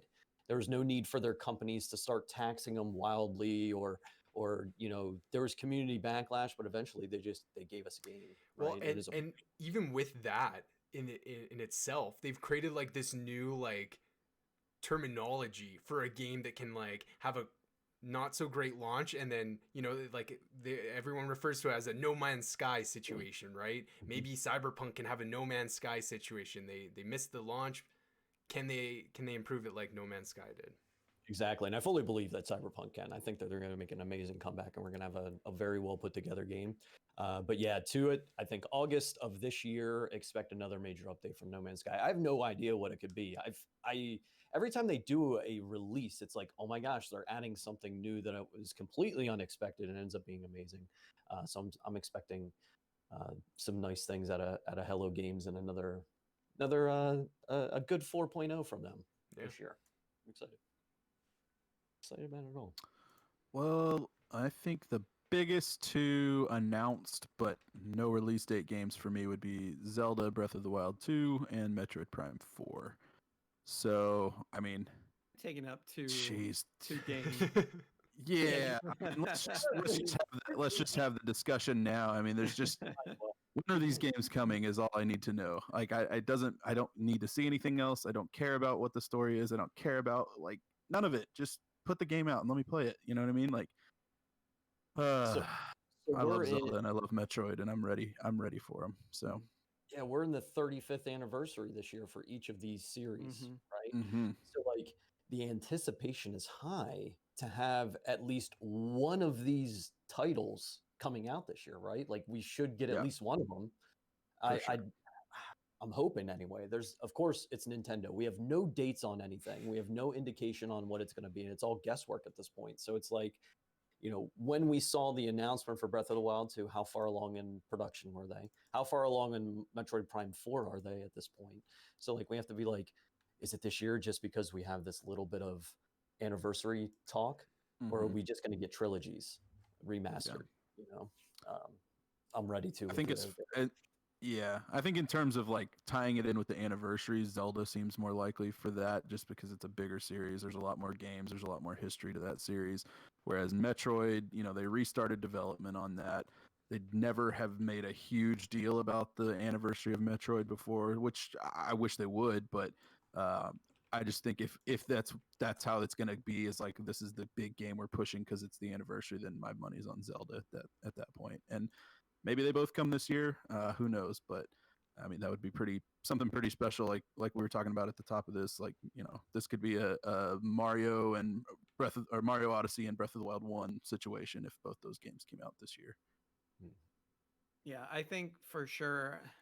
I shouldn't say for sure, but I think there's good money on Breath of the Wild 2 coming out this year. Yeah. Um, I still don't see Metroid Prime 4 coming out. I think if anything, we'll get the Prime trilogy released this year. And then maybe something for maybe we'll see something similar to like Super Mario 35, right? Like that battle royale Mario game, because that's a limited time game. So maybe once that comes down, maybe that opens room for Zelda 35 or Metroid 35. Dude, that would be nutty. Yeah, That would be so nutty. Right. So I think I don't think we'll see Metroid Prime 4 this year, at least not being released. I don't think it'll be released. I think there's a very real chance that we'll finally see some gameplay or some kind of footage of the game to ensure or to remind us that it is real Mm-hmm. and it is actually being worked on. But yeah, I would say the good money's on Breath of the Wild 2 coming out. My question is to you guys is almost everybody loved Breath of the Wild, and I think those that say they don't like it are just being contrarian. Um, Yeah, they're just trying to have a hot because take. it's It's a impossible. popular thing. Yeah. Sure. So the thing that I'm a little skeptical about is, are they going to do enough to make Breath of the Wild 2 fresh, or is it just going to be more Breath of the Wild, which I'm totally okay with, but I think there's a lot.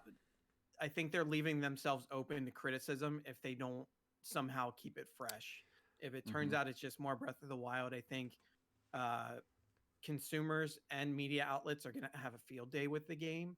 And again, that doesn't mean it's not going to be good, but I think it's, people are going to start pointing out, well, oh, was the original game really any good? And it'll start feeding that fire again. And, I wonder if they can do enough to make it a game of the year contender. What I think is, so like one of the biggest criticisms from Breath of the Wild was its lack of dungeons, right? They replaced it with these shrines and there was definitely it was just a different take on dungeons, right? And but there was still like a large portion of the Zelda fan base that didn't jive with that, and I think that we could see more of those dungeon elements that we see from our typical Zelda games maybe be more prominent in this sequel. But honestly, like I really don't like if it was just a like a good example that everyone pulls to this is Ocarina of Time, Majora's Mask, which were both incredible, right? I give the edge to Ocarina of Time personally, as do I'm sure a lot of people, but there's lots of people that prefer Majora's Mask. They're games that were in the same engine, they look identical, that you just change the environments and some of the narrative plots, and that was it. And even if they did that, that's fine. I just like I just want more Zelda, and Breath of the Wild was so awesome, and I just want to go back to Hyrule again, and even if it doesn't quite meet the expectations and it doesn't meet what we saw in 2017 with Breath of the Wild, I still think it will have a hard time doing wrong. Like they set that foundation there, and even if they just copy paste it, there's still a lot of people that are going to be more than okay with that. Yeah. A lot of people, I think, I'd be okay with it. put Breath of the Wild, as like the perfect Mhm. video game, even though that's very subjective, right? Like it Sure. is undoubtedly one of like the best games out there. So it's not gonna be able to beat that. But if it can, like, I'm just gonna be like, you done it again, Nintendo. Mm-hmm. Zelda Yeah, I has think- historically. Go ahead. No, go for it. I was just going to say Zelda has historically been one of those franchises for Nintendo that has never fallen off, no matter what they've released for it, Yeah. right? So, like Mhm. you mentioned the Ocarina of Time to Majora's Mask comparison, even though these two games are like you said, same engine but very different storylines and mechanics and things involved. Twilight Princess is another one, different kind of mechanics, different storyline, different world. They give us these Zelda games that are so different from the one that came out before them, and it's not within. I know that there's a lot of timeline and continuity things, different things along those lines whenever it comes down to the Zelda timeline. But like each Zelda game they give, it's new and it's a new world or a new island and things like that. So yeah, like having it be Breath of the Wild 2, just kind of, it, is it going to be in that same world? The world is huge that they gave us in Breath of the Wild. And this will be kind of the first time that if they're staying within that Breath of the Wild zone that we came to know and love, this is kind of one of those first times that they've done that, right? It's always Hyrule, sure, but Hyrule's always rearranged in some way to make it It's always a fresh. different Hyrule. Yeah. I think that the difference is that this is a more of a direct sequel than the other Zelda games are. Mhm. Sure. Yeah, it's Yep. not But like.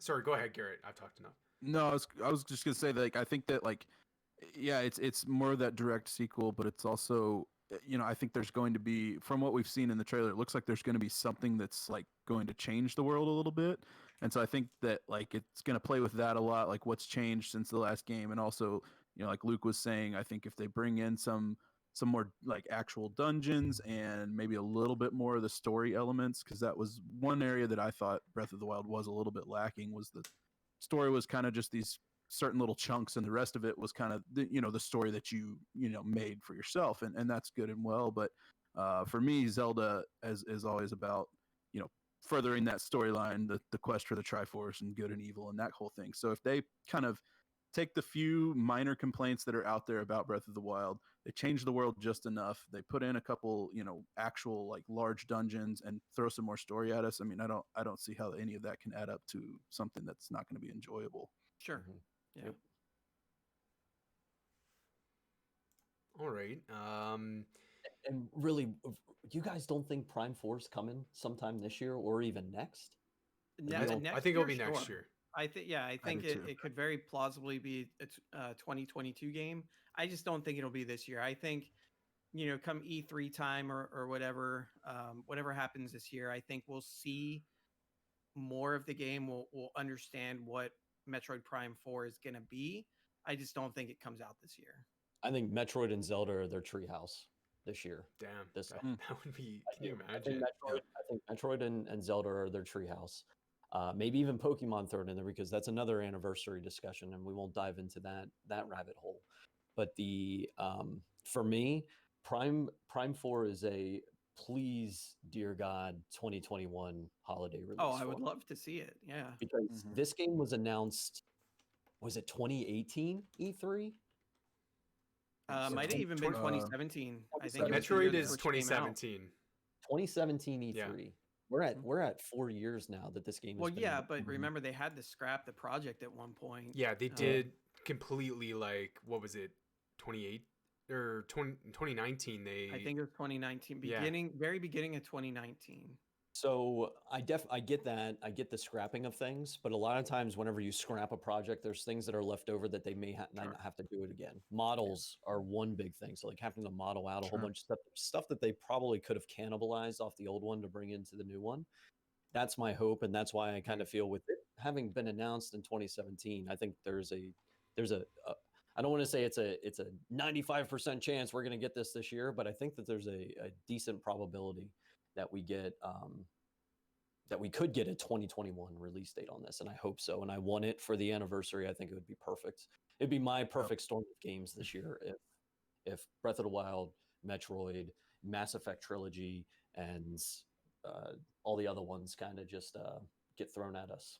I think if they can get maybe Breath of the Wild out by say like May, I think there's a chance, but I still think it'll be 2022.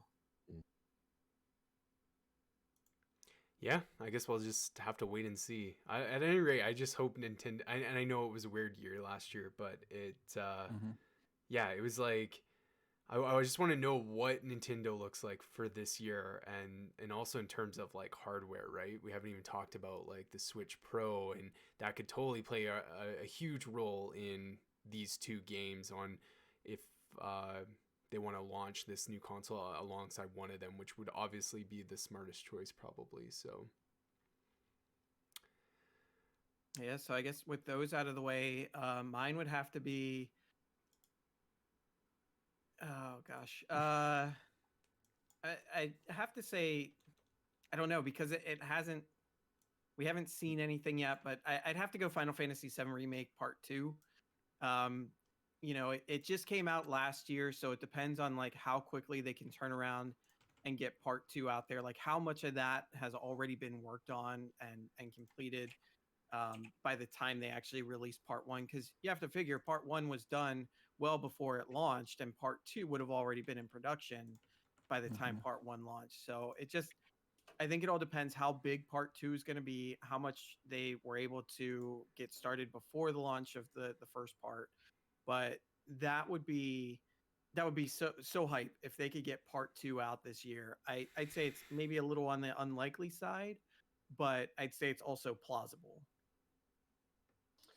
So I was doing a little bit of digging because Square Enix is another one of those developers that's a little predictable in the release track record. Final Fantasy 13 was the last series that we had that had a Part 1, Part 2, Part 3.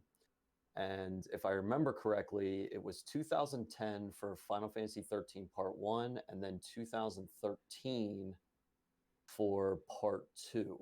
So it's about a 3-year delay between the two of the games. This again, models are already produced. The only thing that we'd be looking at is environment, getting people into studio and doing recording, and of course the scoring of the series as well. Now, if they had the orchestra in studio for the entire series to do recording for everything, like they plan that far ahead, then we can kind of cut out that side of production. I think we're still looking at 2022, maybe early 2023 release on it. But I'm like, it would be so good to play this sooner than that. But I think it's good. This is definitely going to be a 2-3 year wait, a long wait. yeah.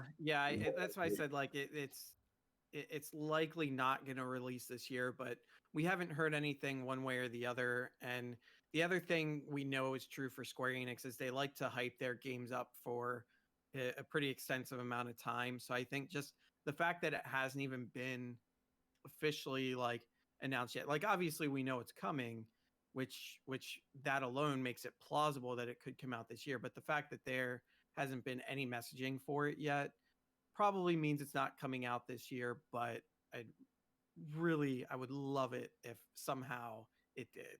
Yeah, the only hint so far that we have that they're moving away from the first part here is it's on sale now, and that's it. I think they've knocked it 50% off or something like that. It's been on a perfect deal at this point for a great game. So that's the only hint that we have so far, that maybe they're moving from it to start getting ready for the new one, at least being announced, possibly, but it's hard to say. And Final Fantasy 16 can be tossed into this discussion as well. Now, Yeah, we might as well just move on to talking about it a little bit. Right. So, so Final Fantasy 16 was announced, and Final Fantasy 15 would have been the last one in the main series, and that was released. I have to refresh my dates real quick. What do I have here? I have question mark 2022 because with Final Fantasy 15, I have to go to it again. I think this was 2016 that it came out. Let me just make sure. Sounds right. Yeah, 2016 it was released. So now we're about 5 years away from the last mainline series Final Fantasy game. I still think this one's probably in early production. I do. They're dropping lore and stuff now. And Yoshi P's involved in this, who's the producer for Final Fantasy 14. And there's a lot of similarities on how they're releasing information on this game compared to what they do with Final Fantasy 14. So like we've started getting initial lore drops, and we have this sweet trailer for it. Little bits of information coming out on things. I have question mark 2022 because it's about that time. Like we're there. Again, it's a hope 2021, but I think it's more going to be in line with the 2022 release. I can't wait for this one too. Like, oh my god. So curious. So we have a trailer for 16. We don't yet have a trailer for 7 Remake Part 2. Do you think 16 comes out first? See, this is new ground, new territory, because we've never had a remake being completed at the same time as a mainline series game. It's really, really hard to say. We've had HD remasters, right? Where like they basically just took the game that we knew before and threw HD graphics on it. We've done that before, and everything's happened in line as it should. I think just the fact that they have a different production team working on 16 compared to 7 Remake, they're going to run parallel. I think that they're going to run parallel, and one's release date's not going to affect the other. I just don't foresee us seeing them both released in the same year, because that'll be kind of them stepping on their own toes, I feel, whenever it comes down to marketing. I mean, I think if they did a release where it was like obviously I don't think it would happen at this point, but if they did like a Q1 release of one game and then Q3 or 4 release of the other game, I think that's enough distance to give each game enough time for its own. I mean, look at last year, PlayStation, they did Last of Us Part 2 and Ghost of Tsushima back-to-back months, and both of those games turned out to be really successful. So I think Square could potentially do the same thing if they wanted. With them being RPGs, we expect them to be a little bit longer. So maybe not back-to-back months, but I think 2 games within the same year could be plausible. How about Square Enix? What a company. What a company. But yeah, they're going to be good. Final Fantasy Remake 2 is going to be a long wait for that one. And I've gotten hyped for 16. It's not going to be quite as like, oh my god, give me something, please, as much as what 7 Remake is. And of course, we're looking at, like I said, 6.0 for Final Fantasy 14 this year. Like that's a definite. You can pretty much, take that to the bank. That's a lot of Final Fantasy if we get something. That plus one of these other titles, like, could you imagine? That's a lot of RPG. A lot of RPG. Yeah, I'll go on record. I think 16's this year. I think it's towards the end of the year, and I think obviously it's before Remake 2. I like your optimism. Yeah. There we go. I'm down. I'll just put my Square. foot down on that one. Yep. You heard it here first, everyone. All right. Well, does anyone have any other games they wanted to quickly give a shout out to or talk about? Just one more. And it's No Man's Sky. And I'm just kidding. It's not. We already did No Man's Sky 2. This one almost fell off my radar again. But a long time ago, I want to say it was on Xbox 360. A good old hack and slasher looter, grand old time, Dark Alliance from Wizards of the Coast. It's a Dungeons and Dragons game. There's a new version of this game coming out that was announced. late 2021 release, question mark. I think it was already supposed to be out, and we at least you were mentioning that today, Garrett, is that maybe it was going to be out already, but it hasn't been. Like nothing's being talked about on this. I was digging around, like, what's the release date on it? What's going on with it? There's a lot of cool things happening with it.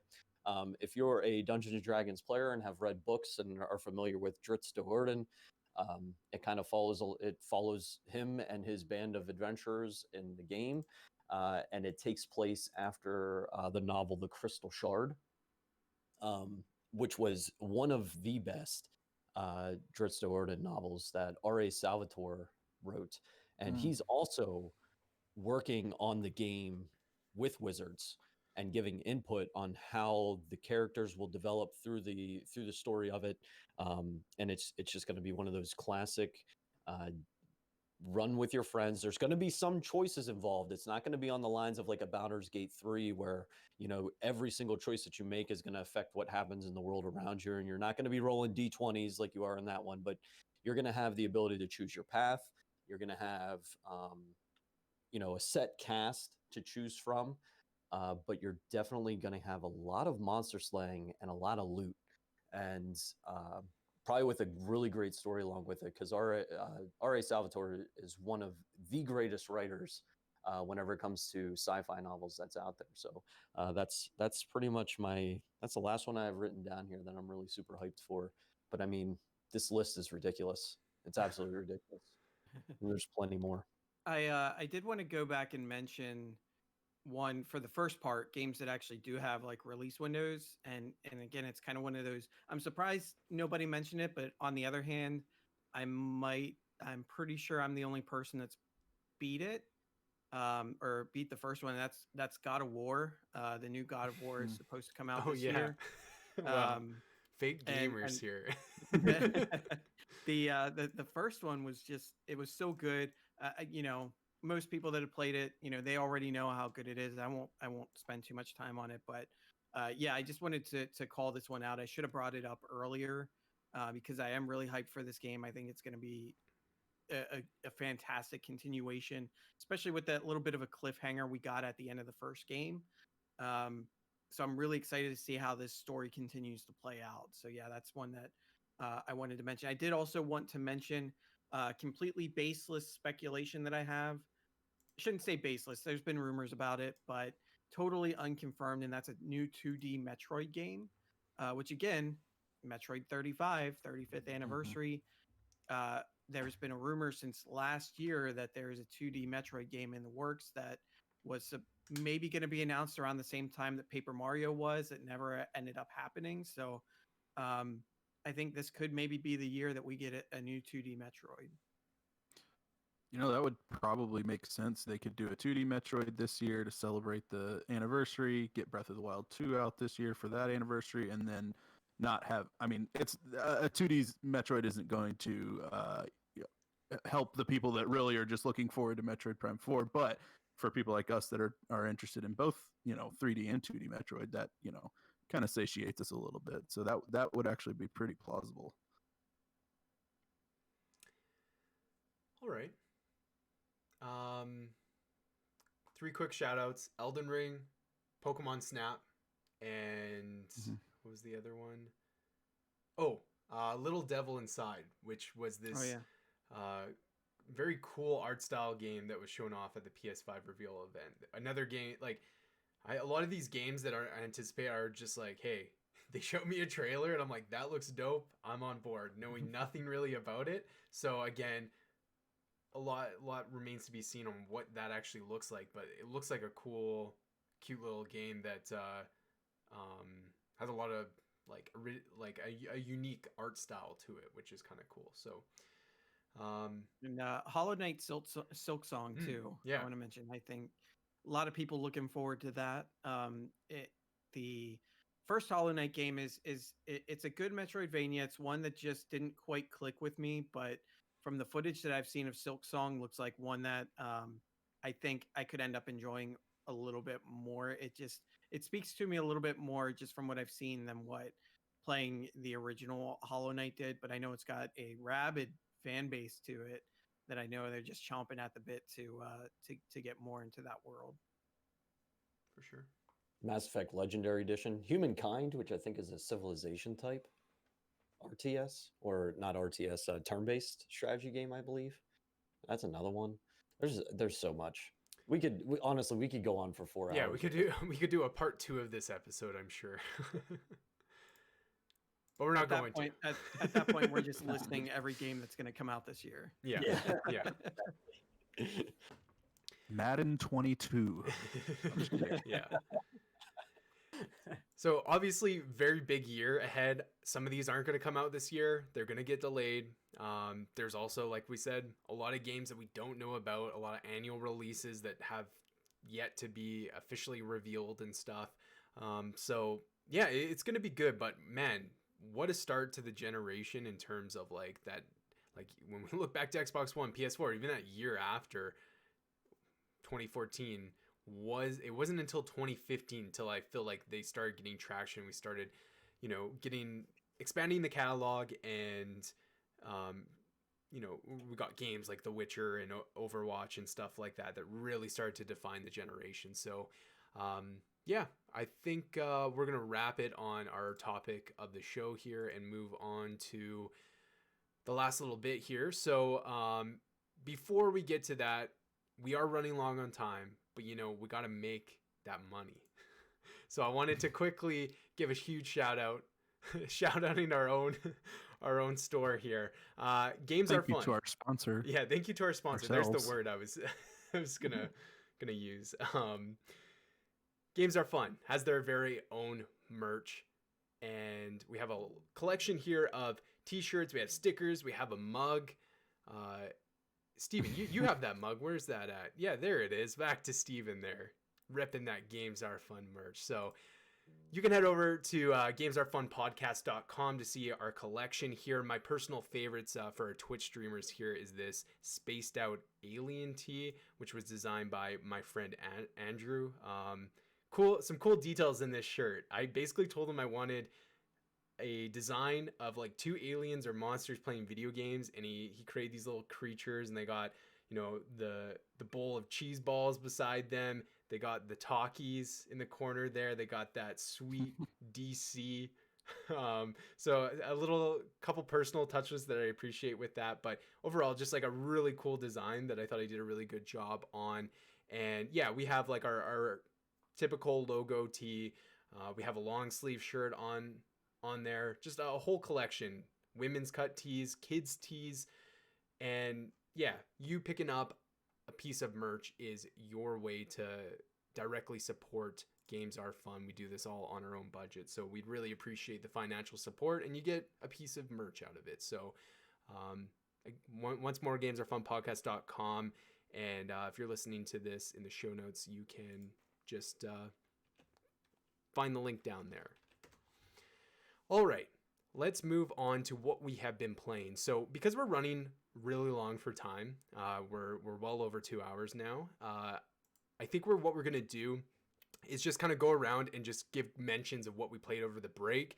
A lot of these games I'm still playing, so I feel like next week or whenever in the next couple episodes I can maybe expand on them a little more for our listeners who might have an interest in some of what we've been playing and want to know more about those games. So real quick for myself, I played a lot of Cyberpunk 2077 over the break. I think I had 20 hours on PS4, and I now have I think in total I got 50-ish hours, somewhere in there.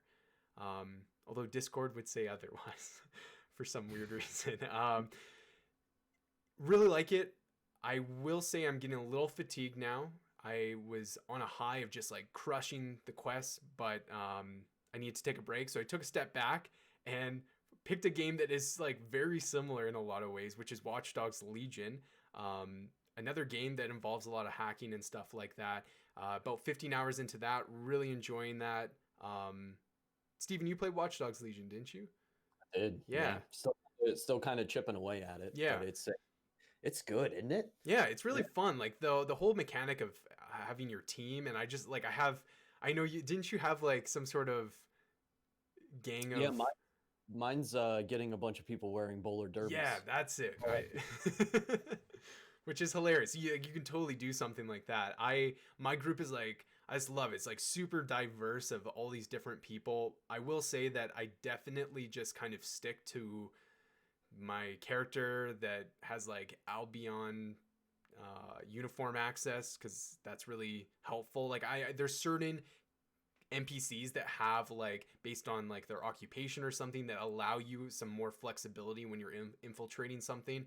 So, I have this one guy who's literally all he's known for is just being famous on the internet, and I just wanted him to be on my team so that he's part of DedSec, but like he really doesn't pull his weight compared to the rest of my team there. So yeah, Oh, really, so he's your Lordly King Esnot then. That's yeah, what he yeah, is. exactly, yeah.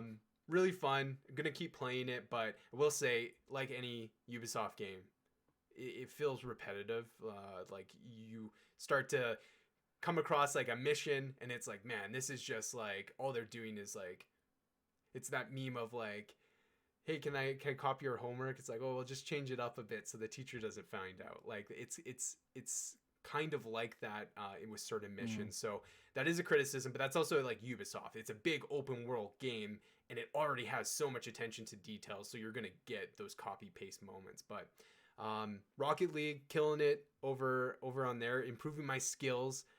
Twitch.tv/Luke the Llama, and Planet Coaster. If you ever enjoyed Roller Coaster Tycoon, play Planet Coaster, because it is like that game on steroids. The amount of like customization is incredible. So I've been working on this park. I've been putting way too many hours into it, and my hope at some point is once I get this whole park, I've been playing sandbox mode. I'm creating this crazy park. There's like a castle area, this medieval area. There's a sci-fi area. Like I'm really going all out with the details on it.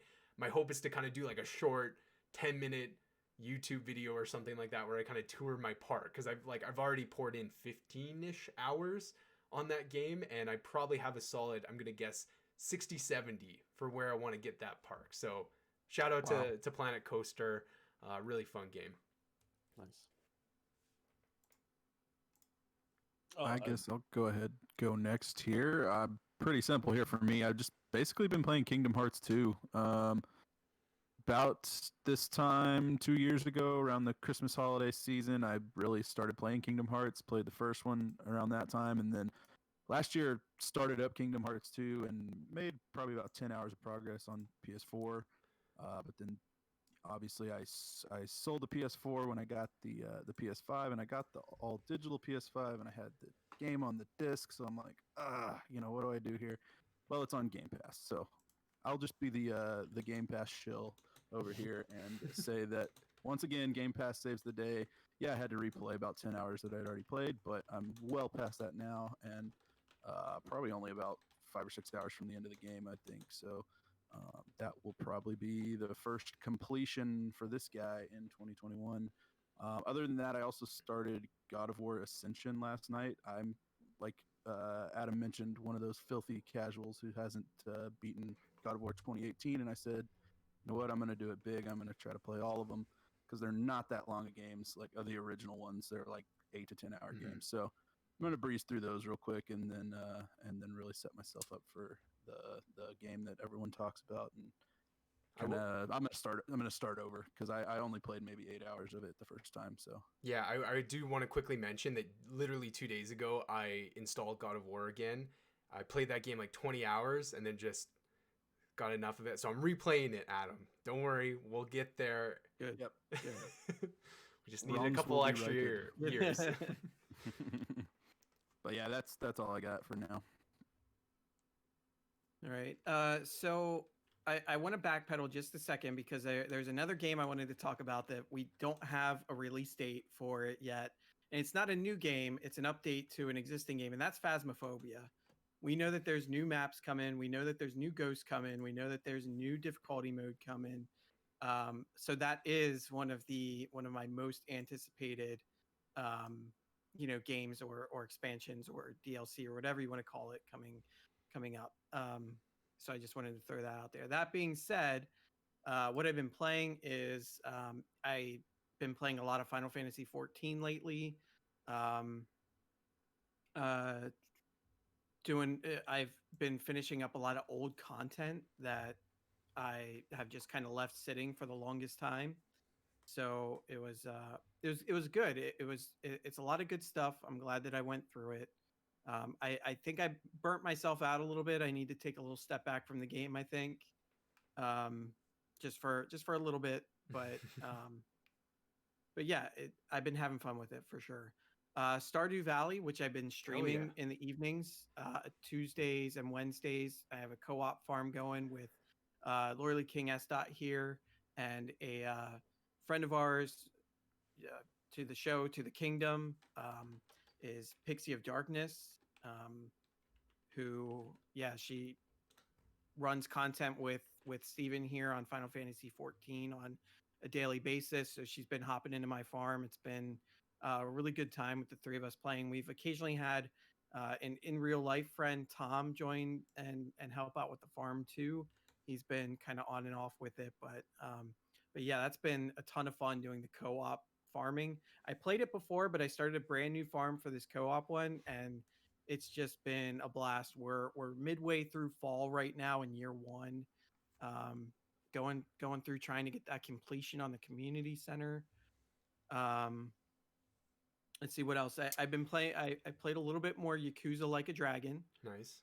Um, Making a little bit of progress on that. Still got a little ways to go. I'm in a little bit of a grindy section, so it's things have kind of slowed down a little bit because of that. Um, but still really great game. I can't wait to see the rest of it, see what the rest of the story has in store for me. And then lastly, the game I've probably put outside of Final Fantasy 14 probably the most amount of time into is a game that I brought up earlier in the show, which is Monster Sanctuary. So if you like Pokemon games, if you like Metroidvania, it is an absolutely amazing, uh, you know, mashup of those two genres. It's a little on the challenging side, but it is a lot of fun. When you get past those challenges, it's extremely rewarding. And like I said before, I actually got to sit down and do an interview with the creator of the game, which will be having that. We'll be sending that out as a future episode here in a little bit. So look forward to that. You know, you'll get to hear a little bit more about the game. You'll get to hear about the creator of the game and the process of developing it. So stay tuned for that. But yeah, that's been really fun. It is on Game Pass too. So again, just can't talk enough good things about Game Pass. If you want to give it a shot, try it on there. I started it on Game Pass. I really enjoyed it. I hated when I wasn't at my computer and couldn't play it, so I actually bought it on Switch so I could play it anywhere. Um, so yeah, so I'm glad I did that. I still have a ways to go, but it's just so much fun. Like I said, if you like Pokemon, you like Metroidvania games, it's an excellent pickup. So, but yeah, that's pretty much it for what I've been playing. Awesome. So I've been in Final Fantasy 14. I stream it daily. Monday, 9 a.m., Monday through Friday. Um, I'm almost to content for everything. So basically what we're doing right now is we're just running through some of the older Shadowbringers raids and in their savage, most difficult modes, and getting through those and eventually working our way up to the current content for the rating, which is pretty exciting. A lot of people are really hyped up and ready for that. And then I've also been playing Stardew. Adam mentioned our co-op farm, but pretty much the same thing that he did with Monster Sanctuary, I did with Stardew. I hated not being able to sit down on my computer and play Stardew Valley, so I bought it for Switch. Luckily, I had a bunch of Switch. I had a bunch of gold coins saved up, so I got it for like $6 or Nice. something like that. And I've just been I'm in winter year one, about to switch over to year two. So I'm about to go into into next spring, and I can't get enough of this game. And it's one of those games. It's just a grindy, uh, you know, um, just enough new happens each day to keep you going back into it and wanting to do more and make the farm better and give more gifts out and go deeper into the mines. Like it's it's just got this draw to it that really grind out a lot of cool stuff on it. So my time has basically been bouncing back and forth between 14 and Stardew, with a little bit of spending a little bit of time on my island in Animal Crossing. I did a little bit of that over the holidays because they had some cool events there. Got to see the New Year's in Animal Crossing and what they did. It was really cool. They had fireworks display, countdown in the plaza, a whole thing. That was a really good time. That was basically our New Year's too, being in the quarantine zone that we have. Right. We threw Animal Crossing up on the big screen with the countdown screen, and we counted down the new year with all of our island pals. That's awesome. It was a good time, and that's what I've been playing. But yeah, great. Thanks for sharing, guys. All right, let's move on to question of the week. We obviously have no responses because it's a new year, so we're going to issue a new question. And that is, what is your most anticipated game of 2021? We shared all of ours, but we want to know what your favorite game is. So if you're new to Games Are Fun, question of the week basically is every week we issue a new question to you guys. You guys answer that, and then we read it on next week's episode. So you can answer it by going over to our Twitter at Games Are Fun Pod, find the tweet, answer on there, as long as I post it, that is. Or you can email us contact at gamesarefunpodcast.com. Either way, we will read pretty much, we get a pretty small amount of responses. So honestly, we'll read every response that we get. And we really appreciate everyone who does take the time to write into that, because it's a way for us to engage with you guys. So we appreciate that. All right, guys, that's going to conclude our first episode of the year. We did it, a nice chunky episode there of lots of game talk, a lot of hype for 2021. I think it's going to be a good year, for obviously everything we have planned, but like just looking at the games and what we're going to be able to play this year it's going to be great. So, gentlemen, thank you so much for joining me on this episode of Games Are Fun. So I'm going to throw it over to you first. Adam, where can people keep up with you? You can find me on Twitch and Twitter at AdamPalooza85. Awesome. How about you, Garrett? I'm on Twitch and Twitter at LP Panther. Keep tuned on that Twitch. It's coming soon. I'm still trying to nail down when I'm going to be able to get that going, but soon. Great. Steven? So Twitch at Lordly King Estot, Monday through Friday, 9 a.m. I'm also on Twitter, same tag for Lordly King Estot, as well as Instagram. You can find me there. Sometimes I tweet and Instagram stuff. So, but yeah. Perfect. You can follow me on Twitter at Luke Allen Arm. Hashtag free the llama. I'm trying to freaking get this guy with a 10-year-old account it's not going to happen, but because there's people that are much bigger than me that have this struggle. And if they can't get the username they want, I probably can't. But at Luke Allen Arm, twitch.tv/Luke the Llama. Hope to get back to streaming. It's just kind of been like, it's been difficult, been busy. But I do hope to get back to that. Follow the show, of course, like I said, on Twitter at Games Are Fun Pod. That's where you're going to keep up with everything that we're doing over on the show here. It's where we post when we're going live, any updates in terms of our content. So please give that a follow, because it's the best way to keep up with what we're doing. And then if you want to chat with us, the best way to do that is to join our Discord server. Invite.gg/gamesareFun is the easiest way to join that. If you punch in that hyperlink, it will give you invite to our Discord server, and we have all of us are on there chatting every single day, and we have some community members that are also pretty active over there. So yeah, if you're looking to talk about video games or fantasy football, I know football's all the rage right now with you Americans. Was there some sort of football? Fantasy's over, isn't it? Yeah, Now fantasy season is over. Yep. Okay, fantasy. over. Okay, see, but you have some. What is this? This thing called the Super Bowl? That's probably coming up soon. Yep. Yeah, Yep. a couple Playoffs weeks now, full yeah. swing. Yeah. Yeah, we've got food on there. We talk Yeah. movies, TV shows, of course, video games. Yes, movies, everything. Pretty. Food. And if you're looking for someone to play with, we got a squad up channel in there too, and people are always posting in there asking for people to play with. So come join up. Absolutely. And we're all about promoting each other. We have a community channel on there as well, where you're more than welcome to throw up when you're going live on Twitch or you have a new YouTube video or some podcasts. Like, obviously be respectful to everyone else. Don't spam it, but you're more than welcome to share whatever it is you're working on, because we want to see your guys' stuff too. So yeah, make sure you join that. And if you have any questions, concerns about the show, you can email us at contact@gamesarefunpodcast.com. All right, guys, this is going to wrap it for the episode. We are going to be back with a new episode next week. We need to figure out some release scheduling with some stuff. We got to figure out our streams on what that's going to look like. But like we're into 2021, so all these things that we've talked about are underway.